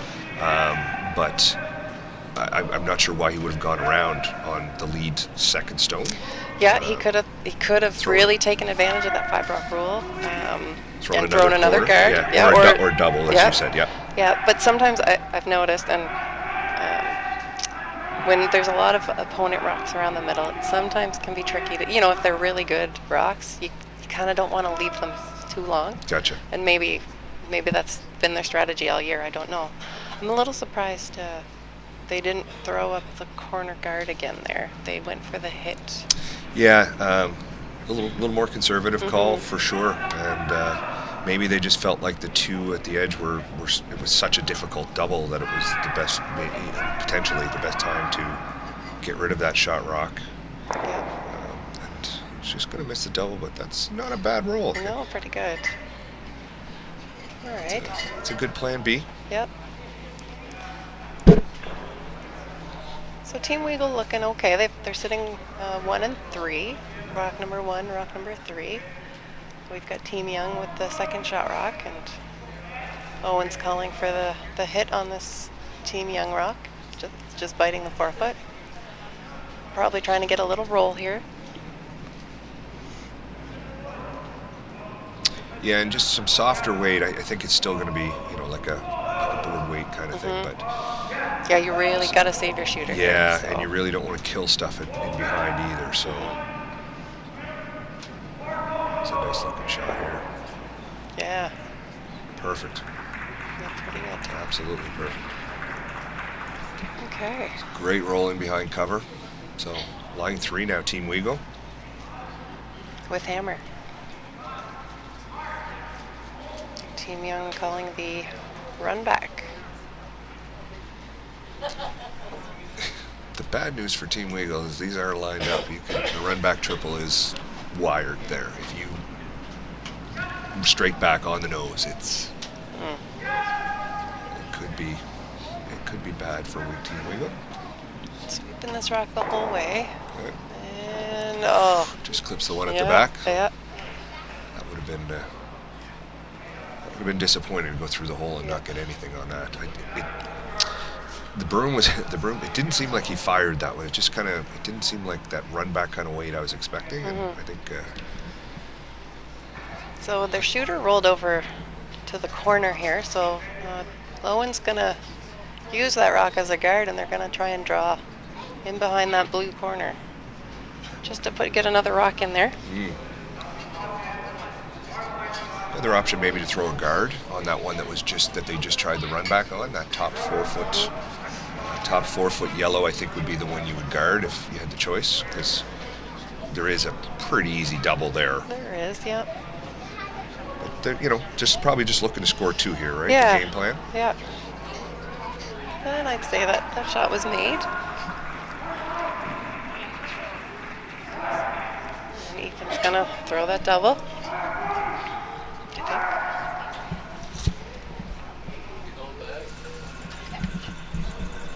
Yeah, I think the jam.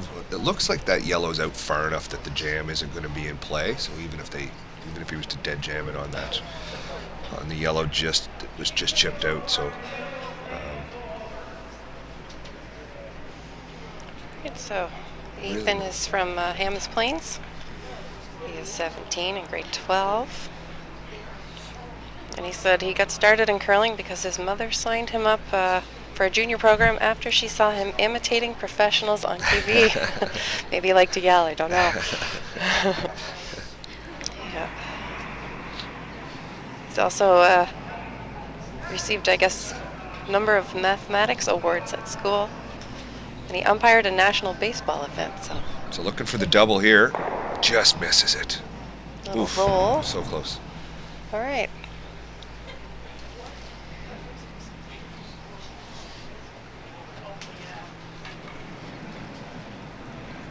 So his blue rock does sit open. He's not going to be happy with that one. It was kind of a must-make with a 2-point lead. Give up the 2. Okay, fine. Team Weagle's played a good end, but to leave them an opportunity for 3. He's going to have to make a good shot on his last. So Team Weagle calling for the hit and roll, I believe. Try and roll their shooter away, probably over top of that shot rock, just to spread the rocks out a little.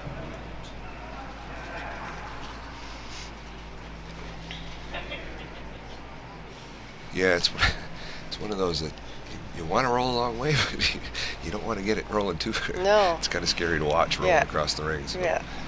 The nice thing is if he hits this thin, he's kind of got his own on the button to kind of deflect off of and take some of the momentum off. So. Yeah. Sweeper's not on yet. There they go.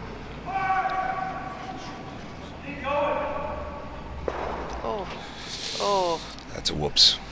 That's a big whoops. Oh. Not going to be happy with that one. No, that's a backbreaker. No other way to put it.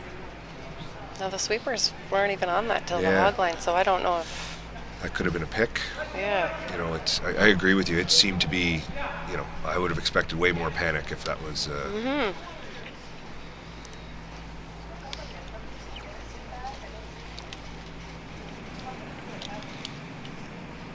brings back the old, back to basics sometimes. Clean the path, clean the rock, clean everything. It's you can't take anything for granted. No, and I don't know if they were trying to be too precise and roll the other way, or if it just curled quickly. I'm not sure, but gotta make contact and then. Yeah, absolutely. Even if you roll out there, you're still lying 2. Yeah. It's a very difficult double. So anyway. All right, so Team Young now sitting 2. Yes. And is this Owen's last one? Yeah, last rock. Yeah, last rock here, 8th end. Fairly routine nose hit, and he's even got the blue catcher at the edge of the 4 foot at the would be the 9 o'clock position too. So I don't expect any issues here. But yes, what a well played end to kind of have it all go away in one shot. Yeah, I think they had made every shot up to that point. Perfectly played end. Yep, they were 6 for 6. Yep.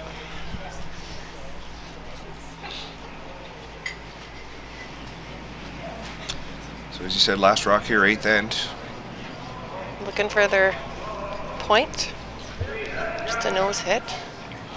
The nose hit will be fine. Any roll towards the other blue will be fine. And perfect shot there from Owen Purcell and company. So after 8 ends, we've got a 4-3 game. Team Young leading by 1 with Hammer going into 9. And Julie, it's been an interesting battle of singles here. Yeah, I thought we were going to see 2 or 3 there. Well, and it's not for lack of rocks in play and aggressive. Just seems to be that one shot here or there, or some nice shots to get the last one. Yep. So we would like to mention AMJ Campbell as the sponsor of the provincial championship. They've been sponsored for a number of years and great supporters. So when you are ready to move houses or down the street or across the country, give them a call. And streaming partner bringing us to you, whether we're doing well or not, we can just not talk about that. But it's 365 Live, powered by Bell Alliant 5, and they're doing games all weekend. We mentioned 8 o'clock tonight. We've got a big women's game. It's the A final, and Brent McDougall, Christina Black will be your hosts for that. Curling all weekend here at the Lakeshore Curling Club in Lower Sackville. Drop by, see some of it live, bring something warm. The viewing is on the ice, but you get to be right in the middle of the action. So 9th end underway. We've got yellow center guard up already.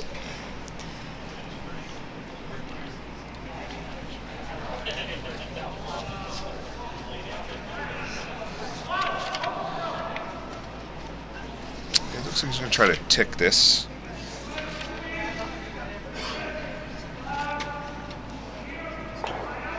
I like that weight call too. That was just push it into the rings, get it off the center line. That was a real nice call there. Well executed shot by Aiden Kavanaugh. So this is Team Weagle's lead. Scott Weagle, brother to Graham. He's a 2018 U18 Canadian champion. So I guess he's not new this season. Maybe last season. Yeah.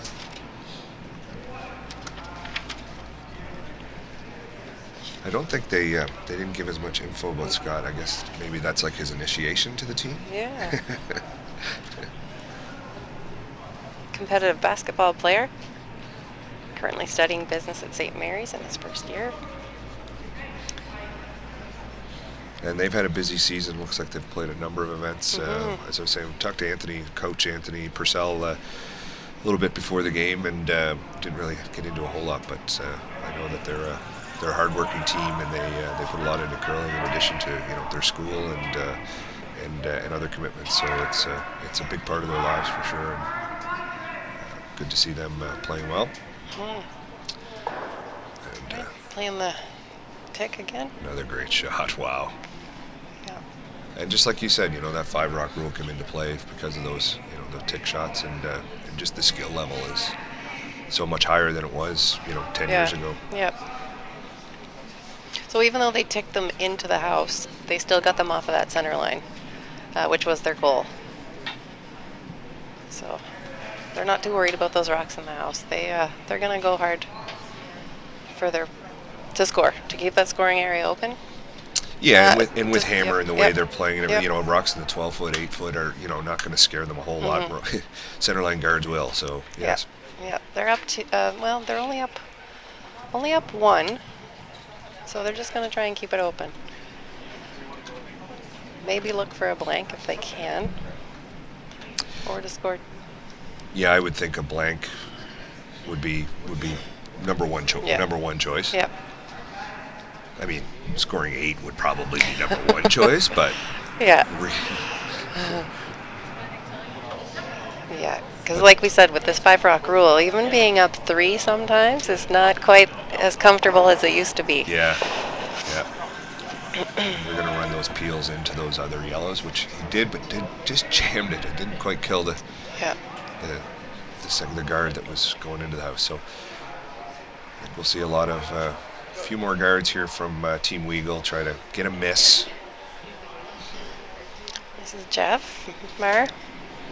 And a lot of times, even as you're putting these up, looking at where, so with Team Young wants to peel these, they're going to peel them into the other yellows in the rings, but maybe you can set up an angle that if they peel it in, hit it the wrong way, it might roll closer, or the shooter might roll over to the corner guard, and eventually those corner guards start getting closer to the center line, and Yeah. so they're not just putting these in, willy-nilly sort of a position here. They're trying to move it around, make it more difficult, or put them in a spot that something, beneficial might happen. Right.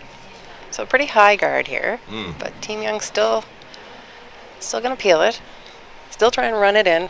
Hopefully bonus you hit one of those back ones and get them out of the house.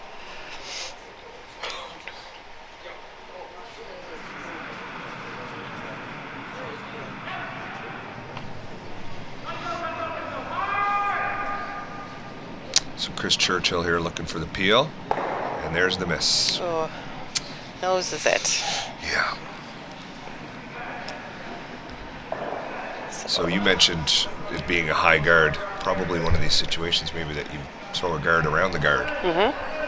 Yep. Try to. Because Team Weagle can now use this as another guard. They put one behind this, and there's 2 up there. and Yeah. The blank opportunity gets a little smaller here. That's right.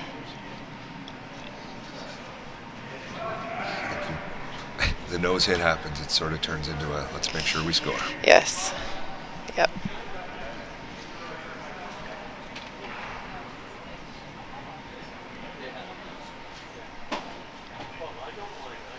Three steals and no deuces. Yeah. Interesting game for Yeah. sure. Yeah. And that's All right. So the guard is made, the tight guard. I don't know if it got quite behind the long guard, because I think he might be able to peel that tight yellow without a whole lot of risk.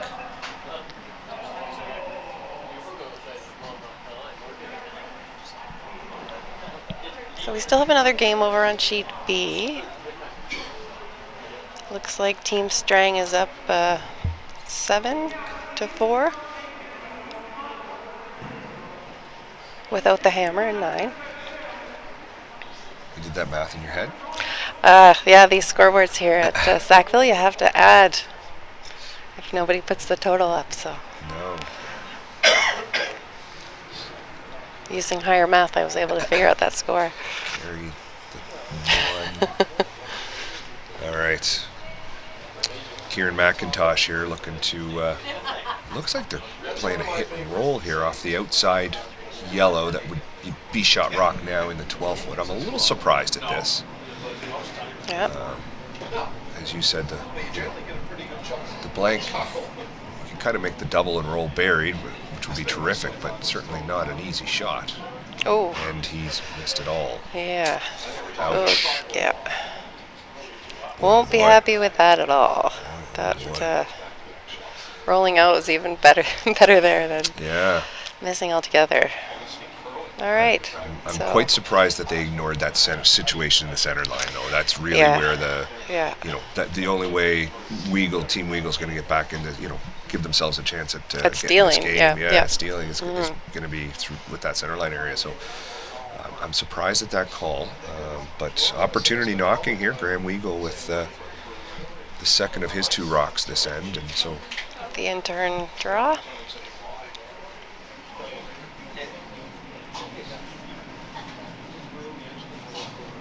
they had some success on this side in the 7th end when they stole one coming around this way. So. Oh, that one's picked, I think. Oh. They've bailed on it. But thinking, get it to stop for another guard. That's not bad. Well, though. and he's maybe even get that over Oh, there. Yeah. That's a shame. So that seemed. I'm thinking that the one last end was also a pick. So it's. They've had 3. Yeah, and not to be overly critical, but I haven't seen them. If it happened last end, I haven't seen them, meticulously cleaning. Generally you'll sort of have that, sort of reaction for the few shots or for the end after a big pick like that, and you'll be cleaning everything meticulously, and then you start forgetting. But anyway, I haven't really seen them.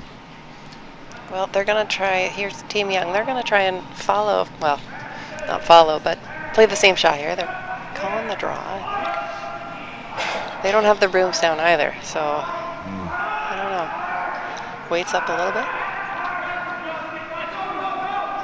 It's really hanging out there too. He's looks like on those corners. Yeah, chipped the corner, the wide corners. Yeah. And actually rolled into the center for another center guard. So. Yeah. So we got lots of center guards here. Yeah. I mean, if you're Owen Purcell here, you can't ask for a better situation.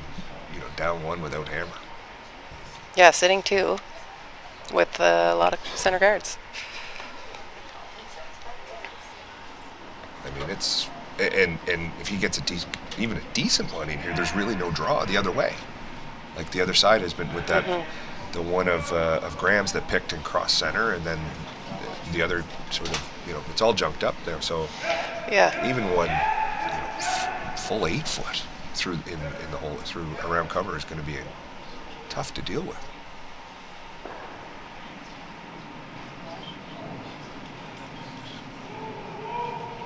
They'll look to bury this one right in full 4 foot, top 4 foot, even maybe just bite the top button. No broom to it yet. I think this one's hanging out too. Yeah. He had a little outward motion there at release, and it was definitely an outward release. So Yeah. What a Okay. big miss there. Now Team Young's going to try that hit and roll again. Well, now it's probably the easiest way in. Yeah. 3 shots ago, it was a little bit, and actually, if you ever clip the double and roll in, and they make a run, then the blank's in play. Right. Right, because Team Weagle may have to play a run back of some kind just to get at his rock, and then may split it out, and might have a throw through for a blank. So this could be a good shot here. Will make get them out of everything. Yeah.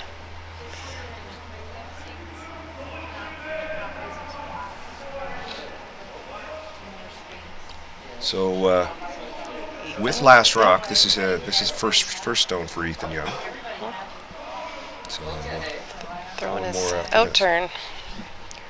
Out-turn hit.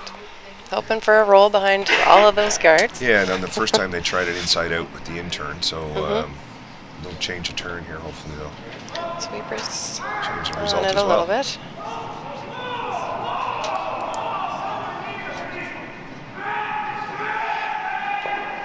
Okay, nose hit. So blue sits 1. Well, the good news is that if you make the bad news is if you roll, you jam. Yep. But the good news is if you jam, you roll. So you'll Right. be behind cover because there's lots of cover there. Yes. So it's Yeah. you're just worried about that.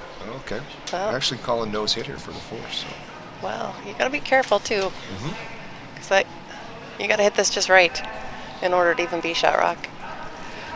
Nose would do it. Yeah, nose would be fine. Anything roll, you don't want to roll outside. Obviously, you don't roll outside at all. And good guard. So there's lots of options here actually. So, Yeah. but I would think if it was me, I would want to miss on over curling and Yep. maybe Get that roll. rolling inside by even if it's by accident. So this is Owen's last one. Yeah, final stone here for Team Weagle without last rock advantage. So In the 9th.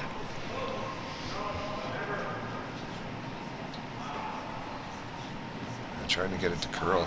Looks of it. Oh no! Oh no! So let's see. The blank is in play. The blank is 100% in play. Yeah. It's actually kind of a tough blank though, because you can hit the sideline before you hit the rock. So a lot of times you'll just play these inside out. If you happen to smack it on the nose and take one, fine, or roll into the and not roll through, but you just make sure that make sure that it never turns into a steal.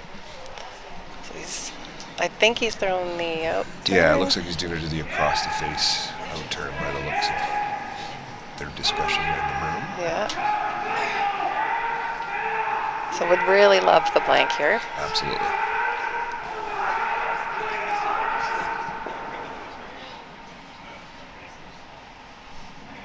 So you mentioned each team has 2 timeouts. They've each used 1, as I recall. Yep. So they'll each have 1 left for the 10th end. Yep. Can't tell what their time is.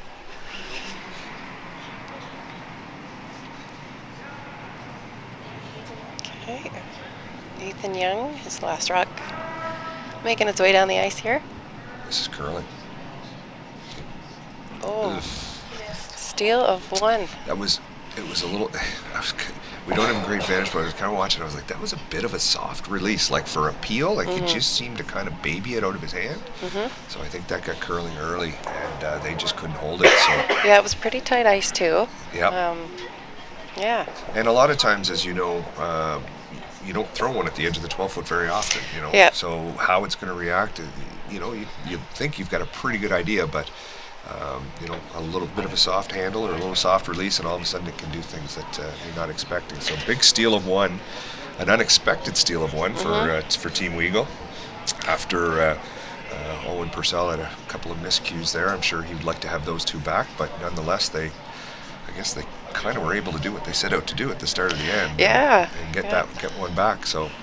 Put 1 in a tricky spot, and he was probably thinking of what you said, hitting the sideboards before you make contact with that rock. So he might have been thinking about that and just softed his release. Yeah, a lot of times I find when you're dealing with those, sometimes you're playing a nose hit. It's easy to roll out on a nose hit sometimes. So sometimes you just make sure you're making contact and then kind of sweep it or adjust the line call to try to roll out, but don't ever. You're up 1.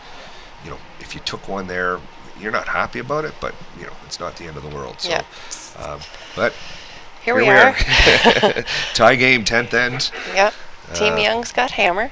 So again, you can tell from his body language he wasn't obviously happy with the result of the last end. But if you were told at the beginning of this game, you've got hammer in 10, it's a tie game. Yep. You're happy. You should. Advantage Team Young. You got hammer. They're going to play the tech shot here. Yep, and I don't think anybody would walk out on the ice in a provincial championship expecting the other team to, not show up and make it tough for you. So, so absolutely, hammer in the 10th. Really close, just a little, hit it either a little too thick or with a little more weight than we were expecting. That was more weight than they played last end. So I don't know if that was, intentional or if it was just a little overthrown. But I really liked the weight they were playing in the 9th when they just kind of tapped him into the rings, rolled away to the corner. Yep. So we'll see what they do on the next one. But all right. Graham Weagle asking for a second center guard here, a high one. Yep. So they're going to just throw center guards, try and have an opportunity of getting one around after this on their next one. 4 foot, and just guard it for the rest of the end is what the game plan is here for Team Weagle. And Team Young's going to try and leave themselves a shot for their last one. Yeah, and interestingly, we've got both skips a little rattled.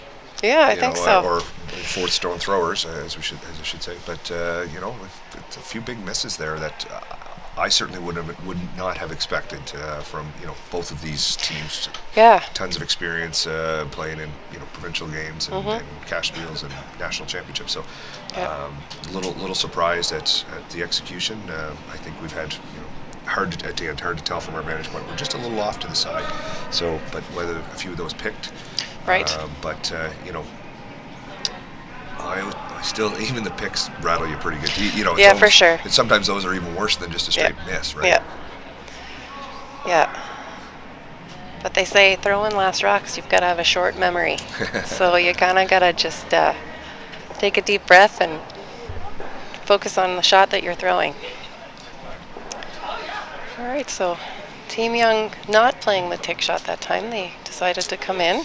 Yeah, and they swept that right till the end to try to get the line, just to get it to Barry. And I, again, I've brought this up a couple times, sorry to, sound like a broken record, but that's too deep. T line on that is too deep. You want that top four. Biting the top four is perfect. It can be moved up a little bit. It kind of protects things. It closes down the scoring area. So this could be, a freeze, just tap it an inch or two. Yep. Wait, it looks pretty good. Great looking shot here. Yeah. Yeah. And that's why T-line is too deep. Yeah. Because you only have to move it 3 inches to, be shot. So. All right. So now Team Young can now deal with these. They're going to try and peel. I think he called for the double peel. Yep. But one is good. So Chris Churchill look to, make sure you get one, and 2 is a bonus. Yep.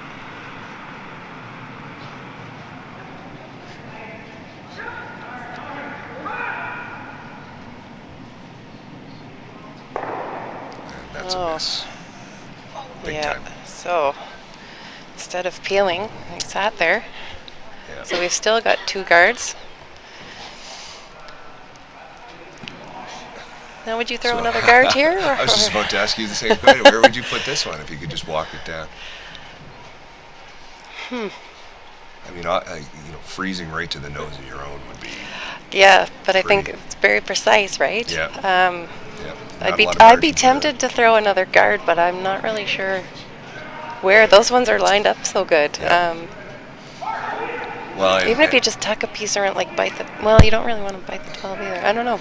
Well, and even with Chris's peel attempt, he actually rolled over center and made them even more lined up than they already were. Yeah. It's got to sit, though. It's got to sit. So, not bad. Maybe a little more weight than they wanted to throw there. Yeah, 2-3 feet less weight. And it would have curled up a little more. And even let them maybe sweep it the last 3 or 4 feet. Yeah. Still, good spot, though. Good spot. I think you got to keep working on the front if you're Team Young. Yeah, I would play another double peel here, Yeah. I think. Or even take the top one off and let them try to put one back that good. Would be tough, because that's, it's only a foot over the hog line. It's right on center. It's not an easy shot to put that one back. Yeah.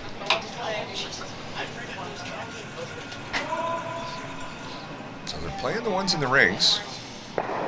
Okay. So they move Freeze that it up a bit. Yep. back button. Right, so our other game over on sheet B, 6. I got to add here. There's a little more scoring over there than here. But, So Lowen scored 2 and 9, and they have 6 points. Carry the 6. Strang is 3, 4, 5, 6, 7. So close game. 7-6. 7-6 over there. Yeah. With Strang having hammer in 10. So they're Strang up 1 with Yep. playing 10. Yeah, there you go. Is that what it is? Thank you, Did Tom. I get it right? Yeah. I had to phone a friend for for that information. Yeah. All right. So Graham is throwing the come around? Yeah, top 8 foot, top 4 foot, yeah. Looking to kind of, potentially it's a third guard, right? Like top 8 foot buried, but this one's hanging out. Like it is. I think he's really popping those interns. Both of them are. Graham and Owen, yeah. That's okay. That's the way to miss it, though. Yep. All right. So you even see, he's going for the. Yeah, he's ignoring those guards. Yeah, I'm still not sold on that, but he's not his first barbecue, so they've been in this situation before. They would have talked through a lot of these situations as teams and with the coach and stuff. So, they have a plan. And I find some teams, when they can see the rocks, if the guards aren't guarding everything, they will play it while they can see it. Yep. So maybe that's their strategy. And then that happens. But the other thing I was just about to say is that the other thing is maybe they're saying that one that's on the button is in such a good spot. Like we got to go after it while we can. Right. To your point, Yep. kind of we can see that, and it's in a great spot. If it was maybe top 8 foot, we'd be like, okay, let's peel the guard. Right. So, Yep.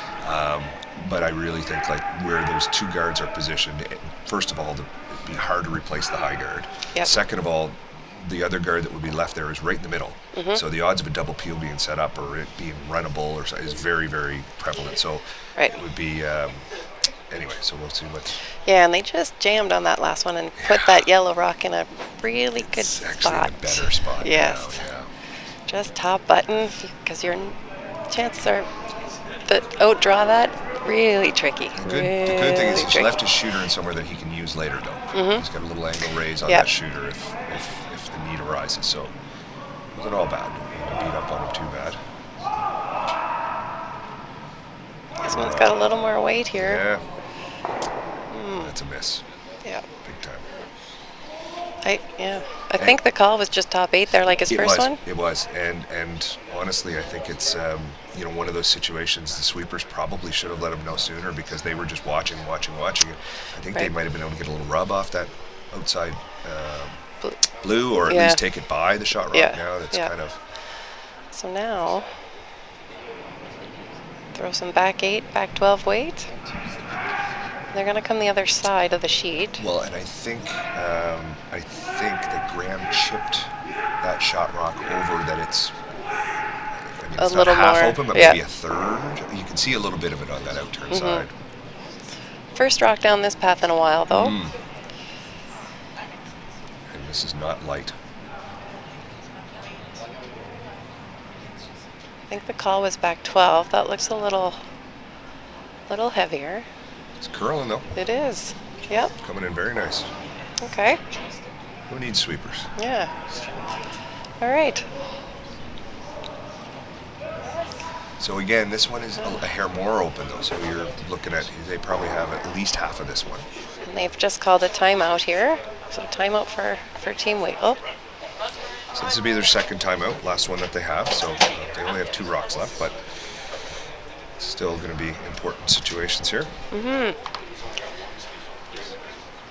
So they could. Coaches, excuse me. Oh, you go ahead, Coaches Anthony Purcell and Brian McIntosh will join their teams. Anthony coaches Team Weagle, who it's their shot, and Brian McIntosh coaching Team Young. So they're Team Young out of the Mayflower Curling Club, Team Weagle from the Chester, representing the Chester Curling Club. Yeah.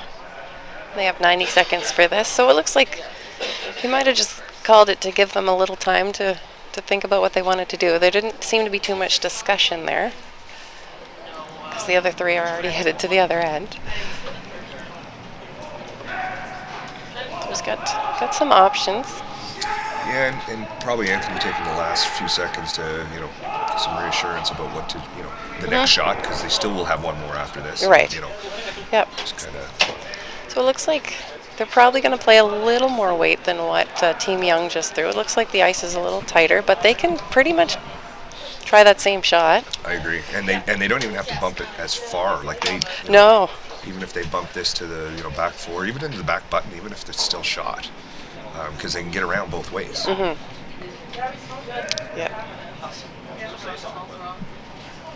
And they can even come off their own. Sweepers are on it early. Yeah. This is. I don't think It's this curling is getting by. pretty hard. Yeah. So that hit the top blue.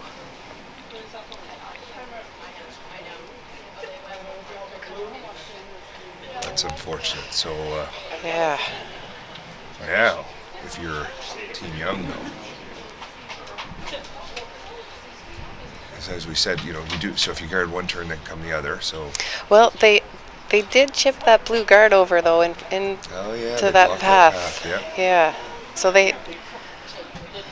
Another timeout. Yeah.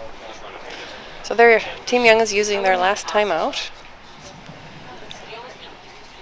They have 2 rocks left. I always hate guarding the center line when you have hammer, but I think you just put another one around center line, top 4. You just come right around that way. Free They can steers, or? Yeah, Yeah. or even just kind of Yeah. even if you tapped it a few inches, because that way any double you may set up is probably jamming on the yellow. Yeah, And I don't think any- you. Yeah, I don't think you even bother with the other side. Yeah. Like they could. Yeah, you only need Right. one here. Yeah, right where he just put his broom would be perfect. And then even if you slipped in a little deep, and you did leave it double, then you just have the same shot again for the win. So Right. you've just thrown it. Yep. So looks like they're indicating top 8. That's a good call. Don't really see much else you might do. There's certainly nothing to hit.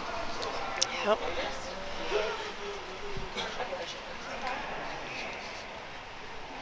We've got head umpire Jeff Morris there giving the signal that the timeout is up.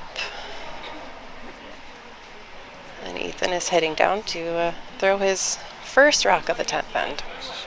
It's down to skip stones here, yeah, 10th end, and Team Young with hammer and tie game.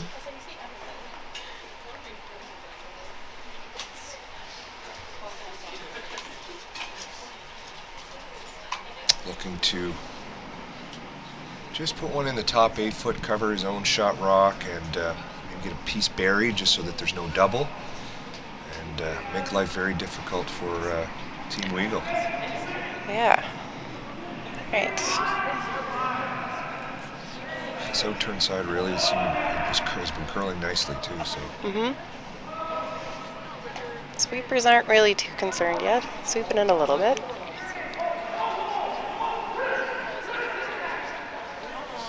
a nice looking shot coming in here. A little deeper than they indicated, but right to the That's 4 foot. yeah, now lying to that. I think. Yeah. I think so. Yeah, Yeah.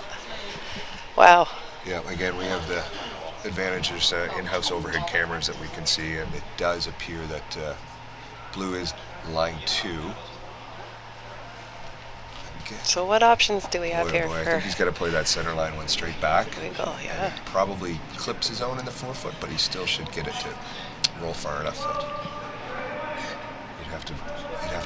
he'd have to run this straight back and stick it. Yep. And then hope the blue, which is right at the 12 o'clock position now, top 4. Goes over top of He his. goes over top, or just kind of rubs it on the way by, or you get enough spin that if it does get it, it kicks out of the kind of out of the 8 foot there. Yep. There's a yellow kind of off to the side here, wide corner guard. I mean, you could look at coming in off of it, but there's to get shot. Yeah, I that don't is- know that if I don't know if that's doesn't yeah. look possible. Don't know if that's there. I didn't study a whole lot of physics, but it doesn't look like it works. No. I think the only shot is center line, nose on the center line. Yep. No draw there. Okay. Or they might be peeling it, thinking that they're number 2. Go with And the then measure. and then leave him the draw. Well, yeah, then you leave, Oh, yeah. leave him the draw, and then if he doesn't make it, they get the measure. But yeah, it looks blue to me. Soft weight. Sweepers on it right out of his hand. Going pretty hard. Trying to tick is on the other side. Okay.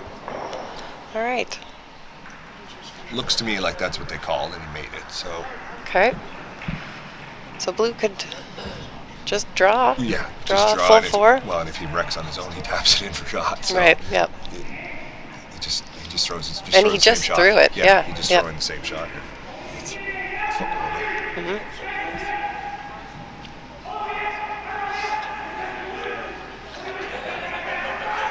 Or if they were really confident that they were shot rock,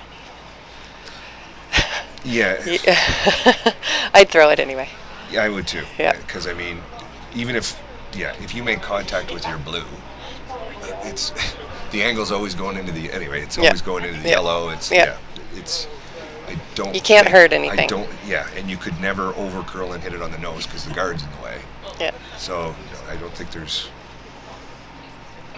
Eat crow, but I don't think there's any risk to throwing this draw to make sure. Yeah. All right. So Ethan Young here with the last rock, throwing the out turn draw. Yes, final stone, 10th end.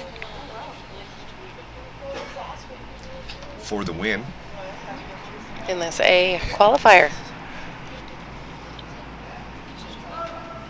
Looking to knock off the defending champions. Oh, he looks a little heavy. Sweepers have indicated.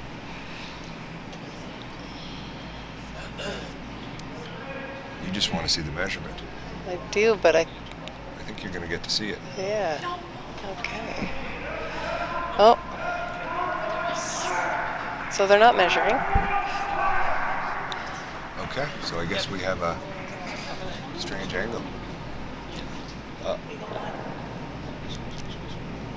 So Team Young, Yeah, they have stolen. we think. They certainly are celebrating like they've won. So okay. No, I saw high fives on Team Weagle. Team Weagle scored 1 there. Okay. I'm still okay. Because obviously that camera angle was not. Yeah, it was definitely Team Weagle scored 1. Yeah, absolutely. Well, that was interesting. Okay. Well, thank you for tuning in. Yeah. Check online for all your scoring updates through the Nova Scotia Curling website. This is the AMJ Nova Scotia Provincial Junior Curling Championship. Day 2 action back at 8 o'clock tonight with the women's A bracket final.